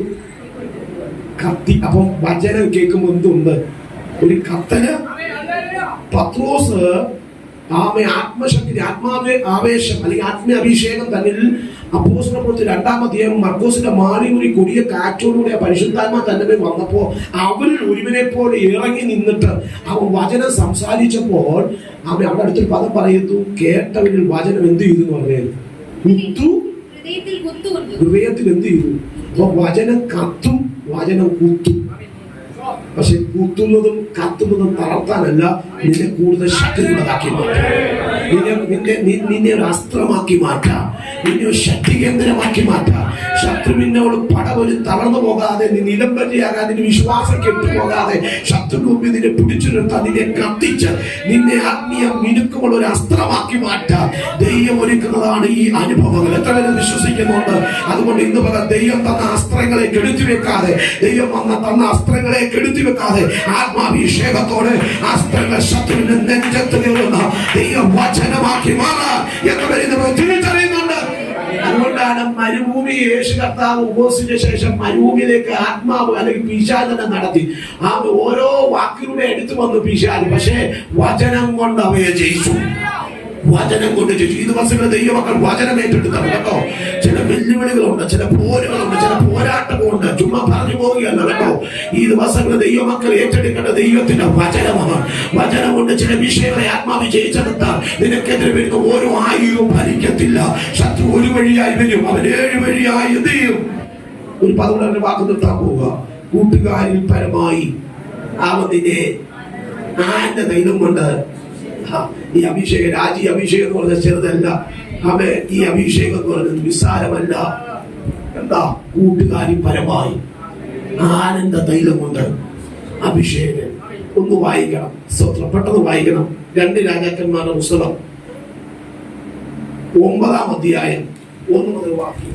2 രാജാക്കന്മാരുടെ 9-ാം അധ്യായം 1 മുതൽ വാക്യം. എലീശ പ്രവാചകൻ ഒരു പ്രവാചക ശിഷ്യനെ വിളിച്ച് അവനോട് പറഞ്ഞത്, നീ അരകെട്ടി ഈ തൈലപാത്രം എടുത്തുകൊണ്ട് ഗിലെയാദിലെ രാമോത്തിലേക്ക് പോകുക. അവിടെ എത്തിയ ശേഷം നിംഷിയുടെ മകനായ യഹോശാഫാത്തിന്റെ മകൻ യേഹൂ എവിടെ ഇരിക്കുന്നു എന്ന് നോക്കി. ശ്രദ്ധിച്ച് ഞാൻ പറഞ്ഞുവിടാം, നിങ്ങൾ ആ വാക്ക് നോട്ട് ചെയ്യണം, വീട്ടിൽ നിന്ന് വായിക്കണം. നീ ഞങ്ങളെ കൂട്ടുകാരി പരമായി ആന്റെ തൈലം കൊണ്ട് അഭിഷേകം. അതിന് തുപ്തമായൊരു തെളിവാണ് ഈ വചനം. ഒരു വീട്ടിൽ നിന്ന് വായിക്കണം. സ്തോത്രം. ഈ ദൈവം ഒരു ആലോചന കൊടുത്ത് ഏലീശ പ്രവാചകൻ തന്റെ ഒരു ദൂതനെ, ഒരു വ്യക്തിയെ കൊണ്ട് അയക്കുക. പ്രത്യേക നിയോഗം കൊടുത്താണ് ഈ വ്യക്തിയെ അയക്കുന്നത്. ആ വ്യക്തിയുടെ പേരൊന്നും കൊടുത്തിട്ടില്ല, പക്ഷെ പറയാണ്, നിമിഷിയുടെ മകനായ യേഹൂനെ നീ എന്ത് ചെയ്യണം? എന്ന് പറഞ്ഞാട്ട് അഭിഷേകം ചെയ്ത് വേദനയും. അതുകൊണ്ട് ഇത് ഏലിയാവിനോടുള്ള വലിയ ദൂത. ഇത് മനസ്സിലാക്കുന്നുണ്ടോ? വലിയൊരു ദൂത. ആ ദൂതിന്റെ നിവൃത്തികരണമാണ്. കാരണം നിനക്ക് പകരമായി ഒരു ഏലീശ, നിനക്ക് പകരമായി ഒരു ഏലീശ. അടുത്തൊരു പദം പറയുന്നുണ്ട്, അവൻ ഇസ്രായേലിന്റെ രാജാവായി ഒരു യേഹൂവിനെ. ആ വായ്ത്തത്വം എന്ന് പറയുന്നത് ഏലിയാവിന്റെ കാലത്ത് മാത്രമല്ല, തന്നിൽ നിന്ന് പ്രൊട്ടക്ട് ചെയ്ത് വരുന്ന ഏലീശയുടെ മാത്രമാണ്. ഏലീശയോടുള്ള വായ്ത്തത്വം കൂടെ ഏലിയാവിന് എന്ന് പറയും. പകൽക്കാലം നിന്റെ മക്കൾ നിന്റെ പകരം ഇരിക്കും. ഇന്ന് പകർത്ത് വരുമ്പോൾ മനസ്സിലാകുന്നുണ്ട്, നിനക്ക് പകരമായി നിന്റെ തലമുറ ഇരിക്കും, ആത്മസന്തതിയിലിരിക്കും. കരകെട്ടി കർത്താവിന് സ്തോത്രം ചെയ്താണ്. അവൻ ഈ ദൂത് പറഞ്ഞുകൊണ്ട് വിട്ടു കഴിഞ്ഞപ്പോ ഏത് എവിടെ ഇരിക്കുന്നറിയാമോ? പുള്ളിക്കാരൻ കൂട്ടുകാരുടെ നടുവിലിരിക്കുക. എന്റെ ഭാവനെ പറഞ്ഞ കൊച്ചു വർത്താനം പറഞ്ഞ് എന്തിനൊക്കെ കിളവിക്കഥ പറഞ്ഞ് പഴങ്കഥ പറഞ്ഞ് ഇരിക്കുക. ഹലോ, സ്തോത്രം. അപ്പോഴാണ് ഏലീശ പ്രവാചകൻ അയച്ച ദൂതൻ ചെന്ന് വീട്ടിലോട്ട് ചെന്നിട്ട് പറഞ്ഞത്, യേഹൂവേ ഒന്നിങ്ങോട്ട് വരാം. സ്തോത്രം. പുള്ളിയൊക്കെ മണ്ടറായി പോയില്ല. എന്റെ കൂട്ടുകാരുമായിട്ട് സന്തോഷം എന്തൊരു വിളിയാ. പുള്ളിക്കാരൻ വിളിച്ചു എടുത്തിട്ട് പറഞ്ഞു, നിങ്ങൾ ഭൂമി വാ. ഇത് പറഞ്ഞ വിട്ട് ഏലീശ പ്രവാചകൻ, നിങ്ങൾ വരാൻ ഭൂമിയിലോട്ട് മുന്നോട്ട് പറഞ്ഞു. ആരും അറിയാതെ. ഹലോ, കൂട്ടുകാരോട് സംസാരിച്ചിരുന്നവരെ പുറത്തെടുത്ത് ഉൾറൂമിൽ കൊണ്ടുപോയിട്ട് ഏലീശ പ്രവാചകന്റെ ദൂതൻ വന്ന് തലയിലേക്ക് തൈലാഭിഷേകം അഭിഷേകം ചെയ്തിട്ട് പറഞ്ഞു, അവിടെ നിന്ന് നീ നിൽക്കേണ്ട, അപ്പഴ പമ്പ കടന്നോളാം. ഹലോ, അവിടുന്ന് കവറും വാങ്ങിക്കുന്നത് ഒന്നും വാങ്ങിക്കുന്നത് പമ്പ കടന്നോളാം. പുള്ളിക്കാരൻ ചെന്നിട്ട് തലയിൽ അഭിഷേകം ചെയ്തു. ഉടനെ വാതിൽ തോന്നി പുള്ളി അവിടെ ഓടി. അങ്ങനെ ഓടി ചെന്ന് പോയി കഴിഞ്ഞപ്പോ ഈ നിമിഷം യേഹു പഴയ കൂട്ടുകാരനോട് ചേർന്നിരിക്കുകയല്ലായിരുന്നു, അവരോട് ചേർന്ന് സംസാരിക്കില്ല. കൂട്ടുകാരെ അടുത്ത് ചെന്നപ്പോ കൂട്ടുകാരൻ ചോദിച്ചു, ആ ഭ്രാന്തൻ എന്തിനാ വന്നേ? കൂട്ടുകാർക്ക് അറിയത്തില്ല. ഹലോ, നിന്റെ മേൽ വീണ അഭിഷേകം വന്ന ദൂതൻ ആരാണെന്ന് കൂട്ടുകാർക്ക് അറിയില്ല. അവർ പറഞ്ഞ പദമാണ്, ആ ഭ്രാന്തൻ എന്തിനു വന്നു? അവൻ ഭ്രാന്തനാണോ? അല്ല, അവൻ ദൈവത്തിന്റെ അഭിഷക്തനാ. ഇന്ന് പകൽക്കാലം ഞാൻ ദൂർ പറയാം, നിന്റെ സഹോദരങ്ങൾക്ക് അറിയത്തില്ല, അവർക്കൊരു ഭ്രാന്തനെന്ന് തോന്നാം.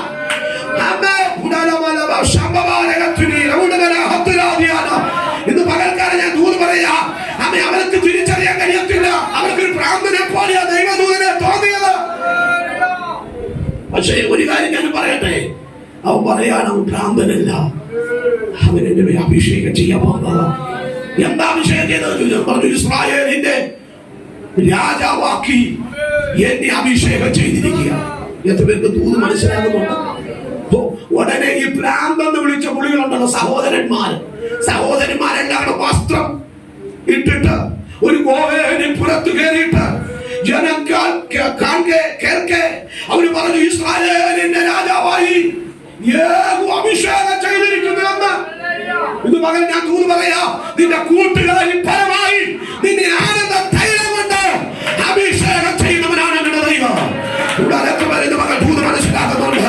കൂടപ്പുറപ്പൊക്കെ മനസ്സിലാക്കാൻ കഴിയാത്തത്, നീ സംസാരിച്ചിരിക്കുന്ന ജനത്തിന് മനസ്സിലാക്കാൻ കഴിയാത്ത ഒരു അഭിഷേകം നിന്റെ മേലുണ്ട്. ഇന്ന് പകൽക്കാലം ദൈവം പറയുന്നു, അഭിഷേകം നിന്നെ തെളിയിച്ചെടുക്ക. കൂട്ടുകാരി പരമായി ആന്റെ തൈലം കൊണ്ട് നിന്നെ അഭിഷേകം ചെയ്തു. ആ അഭിഷേകം വീട് കഴിഞ്ഞപ്പോ സകല കൂട്ടുകാരെ പറയുന്ന ഒരു ഫലമാണ്, ഇവരുടെ ദൈവത്തിന്റെ അഭിഷേകം വീണിട്ടിരിക്കുക. ഇത് പലരും മനസ്സിലാക്കുന്നുണ്ട്. സമ്മതിച്ചു കൊടുക്കേണ്ട കൂട്ടുകാർ ഗോത്രങ്ങൾ മുഴുവനും പറയുന്നു, ഇവനൊരു അഭിഷേകനാണ്. പരമയുക്തി കർത്താവിന് സ്വത്രം ചെയ്താട്ട്. ഹല്ലേലൂയ. അതുകൊണ്ട് ഇത് മകൻ ദൈവാത്മാചരനെ നോക്കി ആത്മാവ് പറയുന്നു, നിന്റെ പേര് രാജ്യമായ അഭിഷേകം വീഴുന്നു. ഒരു രാജ്യമായ ആയുധം തന്നിട്ടുണ്ട്, ഒരു രാജ്യമായ ശബ്ദം നിന്റെ നാവിൽ തന്നിട്ടുണ്ട്, ഒരു രാജ്യമായ വലിയൊരു ദൈവ പദ്ധതി നിന്റെ മേൽ ദൈവം ഒരുക്കി വെച്ചിട്ടുണ്ട്. അതുകൊണ്ട് ഇന്ന് മകൻ പറയണം, എന്റെ ഹൃദയന്റെ കർത്താവിന്, എന്റെ നാവന്റെ കർത്താവിന്, എന്റെ എഴുത്തുകളുടെ കർത്താവിന്. കാരണം ഈ അഭിഷേകത്തെ പിടിച്ചു നിർത്തുന്ന ഒരാത്മമണ്ഡലത്തിന്റെ വാഹകനാക്കി എന്നെ ഒന്ന് മാറ്റണമേ എന്ന് എത്ര പേര് ഇന്ന് മകൻ പറയാൻ കഴിയും? അതുകൊണ്ടൊരു ഊർജം പറയും, അല്ലയോ കുമാരി, കേൾക്ക, നോക്കുക, ചെവി ചായ്ക്കുക. നിന്റെ മൃദുഭവനത്തെയും നിന്റെ സ്വജനത്തെയും മൃദുഭവനത്തെയും മറക്ക. അപ്പോൾ രാജാവ് ഈ അഭിഷേകം നിന്റെ മേൽ വീണിട്ടുണ്ടെങ്കിൽ മറക്കേണ്ടതൊക്കെ മറക്കണം, മറക്കേണ്ടതൊക്കെ മറക്കണം. അമ്മയോട് പറയുന്നു, നിന്റെ സ്വജനത്തെ, നിന്റെ മൃദുഭവനത്തെ മറക്ക. അപ്പോ രാജാവ്. എത്ര പേർക്ക് മനസ്സിലാകുന്നു? എത്ര പേർക്ക് മനസ്സിലാകുന്നുണ്ട്? എത്ര പേർക്ക് മനസ്സിലാകുന്നുണ്ട്? ഒത്തിരി വാക്യങ്ങൾ എഴുതിയാവുണ്ട്. അടുത്ത ദിവസങ്ങളിൽ പല സ്ഥലങ്ങളിൽ കടന്നു പോകുമ്പോൾ നമ്മുടെ മീറ്റിംഗിൽ സംസാരിക്കാം. നമുക്ക് പറയുന്നു, വിട്ടുപിരിഞ്ഞത് ഓർത്തിരുന്നെങ്കിൽ അവർ മടങ്ങിപ്പോകുമായിരുന്നു. എബ്രായ ലേഖനത്തിന്റെ 11-ാം വാക്യമാണ്, വിട്ടുപിരിഞ്ഞതിന് ഓർത്തിരുന്നെങ്കിൽ അവർ മടങ്ങിപ്പോകുമായിരുന്നു. സകലത്തെ മിസ്രൈമിനെ വിട്ടിറങ്ങിയ ജനമാണ്. അവർ പറയുന്ന ചുറ്റുള്ളിയോട് ഹോമങ്ങളുണ്ട്, അവിടെ ഇന്നതൊക്കെ ഉണ്ടെന്ന് പ്രശ്നം വന്നപ്പോ പറഞ്ഞതാ. പിന്നെ അവർ വിശ്വാസത്തിൽ നിന്നു. അവരടുത്ത പദപ്രകാരം പറഞ്ഞു, ദൈവാത്മ പറയുന്നു, അവർ വിട്ടുപിരിഞ്ഞതിനെ ഓർത്തിരുന്നെങ്കിൽ മടങ്ങിപ്പോകുമായിരുന്നു. ഇന്ന് പകൽ മടങ്ങിപ്പോകാനല്ല, നീ ഉറച്ചു നിൽക്കാനാ ദൈവം ആഗ്രഹിക്കുന്നു. അല്ലയോ കുമാരി, നോക്കാൻ ചെവിചായിക്കുക, നിന്റെ സ്വജനത്തെയും പ്രതിഭവനത്തെയും മറക്ക. അപ്പോൾ രാജാവ് നിന്റെ സൗന്ദര്യത്തെ അമ്മേ. അവരുടെ ദൈവം എന്ന് പറയാൻ ദൈവം ലജ്ജിക്കുന്നില്ല. ആരുടെ ദൈവം എന്ന് പറയാനാ ദൈവം ലജ്ജിക്കാത്തത്? വിട്ടുപിരിഞ്ഞതിനെ ഓർക്കാതെ, മടങ്ങിപ്പോകാതെ, ഉറച്ചു നിന്നവരോട് പരിശുദ്ധാത്മ പറയുന്നു, ഞാൻ നിന്റെ ദൈവമെന്ന് പറയാൻ ഞാൻ ലജ്ജിക്കുന്നില്ല. കർത്താവിന് വേണ്ടി എന്തെങ്കിലും ഇട്ടിട്ടുണ്ടെങ്കിൽ, കർത്താവിന് വേണ്ടി വേണ്ടെന്ന് വെച്ചിട്ടുണ്ടെങ്കിൽ, കർത്താവിന് വേണ്ടി വ്യയം ചെയ്തിട്ടുണ്ടെങ്കിൽ, ഒരു രാജ്യാഭിഷേകം വീണെങ്കിൽ ആ രാജ്യാഭിഷേകത്തിനൊക്കെ നിൽക്കാൻ തയ്യാറായ പരിശുദ്ധാത്മ പറയുന്നു, പിന്നെ ആർക്കും തരാൻ കഴിയാത്ത ഒരു പദവി നിന്റെ വരും. ഞാൻ നിന്റേതെന്ന് പറയാൻ, ഞാൻ നിന്റെ ദൈവമെന്ന് പറയാൻ ഞാൻ ലജ്ജിക്കുന്നില്ല. കർത്താവിന് സ്വന്തം ചെയ്താട്ടെ. പറയണ, എനിക്ക് അവിടെ ഇവിടെ അല്പമല്ല, എനിക്ക് വേണ്ടതിന്റെ കർത്താവിനെയാണ്. എത്ര പേര് ദൂരം മനസ്സിലാക്കുന്നുണ്ട്? പിന്നിലുള്ളതിനെ മറന്നിട്ട് മുമ്പിൽ ലാക്കിലേക്ക് ഓടാൻ ഈ ദിവസം ദൈവമൊക്കെ തയ്യാറാകട്ടെ. എത്ര പേര് മനസ്സിലാകുന്നുണ്ട്? കരങ്ങളിൽ കർത്താവിന് സ്വന്തം ചെയ്താണ്. എത്ര പേര് മനസ്സിലാകുന്നുണ്ട്? ഈ അഭിഷേകത്തിനായി നിൽക്കാൻ എത്ര പേര്? എല്ലാ കണ്ണുകളും എല്ലാ വാക്ക് നിർത്തി, എല്ലാ കണ്ണുകളും കേൾക്കപ്പെട്ട വചനം സമർപ്പിച്ചാൽ നിങ്ങൾക്ക് എന്നാ മനസ്സിലായി? അരിമ മണവാളനായി ക്രിസ്തുവിന് വേണ്ടി വേല കഴിക്കാൻ ആഗ്രഹിക്കുന്ന ദൈവമക്കൾക്ക് ഉണ്ടാകുന്ന യോഗ്യത ഒന്ന്, ആ മണവാളിന്റെ സൗന്ദര്യത്തെ പറ്റി നീ ബോധമുണ്ടാകും. നിന്റെ മണവാളൻ ആരാ?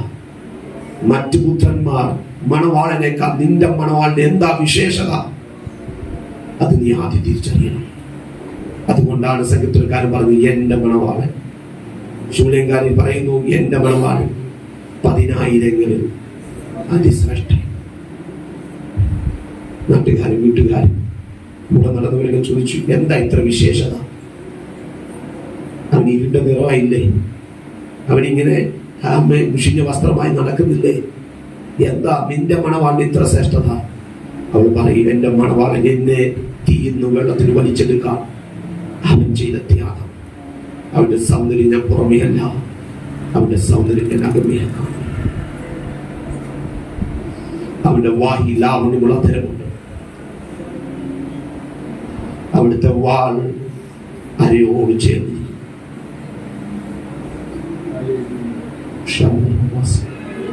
അവന്റെ അസ്ത്രം ശത്രുക്കളുടെ നെഞ്ചത്ത് തറയ്ക്കും. അടുത്ത കൂട്ടുകാരി പരമാവധി ലോകത്തിന് കാണാൻ കഴിയാത്ത, മറ്റാർക്കും തിരിച്ചറിയാൻ കഴിയാത്ത ഒരു അഭിഷേകം ഏകു പറയാൻ കഴിയും. എൻ്റെ സഹോദരന്മാർക്ക്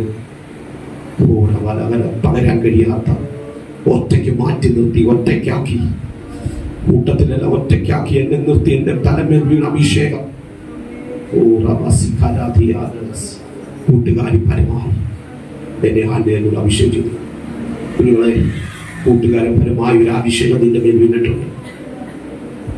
ലോകത്തിന് പലപ്പോഴും കാണാൻ കഴിയത്തില്ല. ശിശു ദിവ്യ സുന്ദരനെന്ന്, എബ്രായനെന്ന്, മിസ്രൈമ്യർ തിരിച്ചറിഞ്ഞു കാണും ചോദിച്ചാൽ അവനൊരു ദിവ്യ സൗന്ദര്യം ഉണ്ടായി. ഇന്ന് പകൽ ലോകത്തിന് കാണാൻ കഴിയാത്ത ഒരു സൗന്ദര്യം നിന്റെ മേലുണ്ട്, നിന്റെ മേൽ വീണിട്ടുണ്ട്. ആ സൗന്ദര്യത്തിന്റെ പ്രത്യേകത പറയാം. ഈ ലോകത്തിന്റെ സൗന്ദര്യം വ്യക്തികളെ നൽകി അപകടം വിളിച്ചു വരുത്തുന്നതാണ്. സൗന്ദര്യമുള്ള സ്ത്രീ എന്ന് കണ്ടപ്പോ അബ്രഹാമിന്റെ ഉള്ളിൽ ഭയം വന്നിട്ട് പറയുക, എന്റെ കരുത്തുനിന്ന് തല പോകുന്ന ഈ സൗന്ദര്യ നിമിത്തം പറവോന്റെ നാട്ടിലാ പോകുന്നത്. അതുകൊണ്ട് നീ എന്റെ സഹോദരി എന്ന് പറഞ്ഞു. കാരണം നിന്റെ സൗന്ദര്യം എന്റെ അപകടം എന്നെ വിളിച്ചു വരുത്തും. എന്നാൽ മോശയിലേക്ക് നോക്കി ഒരു അസാധാരണ സൗന്ദര്യം കണ്ടില്ലേ? അപകടം വരുത്തുവാൻ നോക്കിയ ലോക ശക്തികളുടെ നടുവിൽ ആ സൗന്ദര്യം തളർത്താനുള്ളതല്ലായിരുന്നു, അവനെ വളർത്താനുള്ളതായിരുന്നു. കൊട്ടാരത്തിനകത്ത് ആ സൗന്ദര്യ നിമിത്തം കൊട്ടാരത്തിനകത്ത് അവനെ വളർത്തി. ഇന്ന് പകൽ ലോകത്തിന്റെ സൗന്ദര്യവും ദൈവത്താൽ പകരപ്പെട്ട സൗന്ദര്യത്തിന് വ്യത്യാസവും. ദൈവം എന്നിന് നിങ്ങൾ പകർന്ന സൗന്ദര്യം എന്ന് പറയുന്നത് പുറമേ ഉള്ളതല്ല, അതിനപ്പുറത്ത് അപകടകരമായ വിപത്തുകളിൽ നിന്നും വിഷയങ്ങളിൽ നിന്നും എന്നെ നിങ്ങളെ വിടുവിക്കുന്ന ഒരു സൗന്ദര്യം, പ്രതിസന്ധിക്കകത്ത് എന്നെ നിങ്ങളെ താങ്ങുന്ന ഒരു സൗന്ദര്യം. ഇവൻ എന്റെ മകനാണെന്ന്, എന്റെ മകളാണെന്ന് ഒരു മുദ്രയുടെ അടയാളം, കപ്പറവേലും കുറുവടവേലും പരട്ടിയതുപോലെ കടന്നു വരാൻ കഴിയാത്ത ഒരു അടയാളം വരുത്തുന്ന ഒരു സൗന്ദര്യം. ഇന്ന് പകൽക്കാലം ദൈവാത്മാച്ചനെ നോക്കി അമ്മ പറയുന്നു, ഇന്ന് പകൽ നീ രക്ഷപ്പെട്ടത് മറ്റൊന്നുമല്ല, ലോകം കാണാൻ കഴിയാത്തൊരു സൗന്ദര്യം കുഞ്ഞ് നിന്റെ മേൽ വീണിട്ടുണ്ട്. അതുകൊണ്ടാണ് നിന്നെ പല വിപത്തുകൾ ദൈവം വിടുവിച്ചത്. ചിലരെ നോക്കി ആത്മാവ് ഇതുപോലെ ദൂത് പറയുന്നു കേട്ടോ. സമപ്രായക്കാരായ പലരും തളർന്നു പോയപ്പോ, പലരും ഇല്ലാതായി പോയപ്പോ, പല പാപത്തുകളും അനർത്ഥങ്ങളും രോഗങ്ങളും വിപത്തുകളും നിന്റെ ജീവിതത്തിൽ അടിച്ചു വന്നു. പക്ഷെ ഇന്ന് നീ ജീവനോട് ഇരിക്കുന്നത് നിന്റെ മേൽ വീഴ്ത്തപ്പെട്ട ഒരു സൗന്ദര്യമുണ്ട്. കുഞ്ഞേ, മാതാവേ, പിതാവേ, ദൈവജനമേ, ആത്മാവേ ദൂത് പറയുന്നു. ഇന്ന് പകൽ നീ കിടപെട്ടിടിച്ച് നിൽക്കുന്നത്, ബലഹീനനായിട്ടും നിന്നെ നിർത്തിയിരിക്കുന്നത് ഈ ദൈവത്തിന്റെ ശക്തിയാ. പൗലോസ് പറയുന്നുണ്ട്, എന്റെ ബലഹീനത തികഞ്ഞു വന്ന ശക്തിയാ. ഇന്ന് പകൽ എത്ര പേര് തിരിച്ചറിയുന്നുണ്ട്, എനിക്ക് സുരക്ഷിതത്വം തരുന്ന ആത്മീയ സൗന്ദര്യം, എന്നെ സുരക്ഷിതനാക്കി മാറ്റുന്ന ദൈവകൃപ. കേൾക്കപ്പെട്ട വചനത്തും നമ്മെ തുലപൂർണ്ണമായി സമർപ്പിക്കപ്പെടാം. നമ്മളിൽ ഒരു പ്രാർത്ഥനയായിരിക്കുമ്പോൾ ചുരുക്കം വാക്കുകളിൽ ആമേൻ, ആമേൻ, ആമേൻ, ആമേൻ, ഹല്ലേലൂയ. പി കെ ബാബുചാൻ പ്രാർത്ഥിക്കും.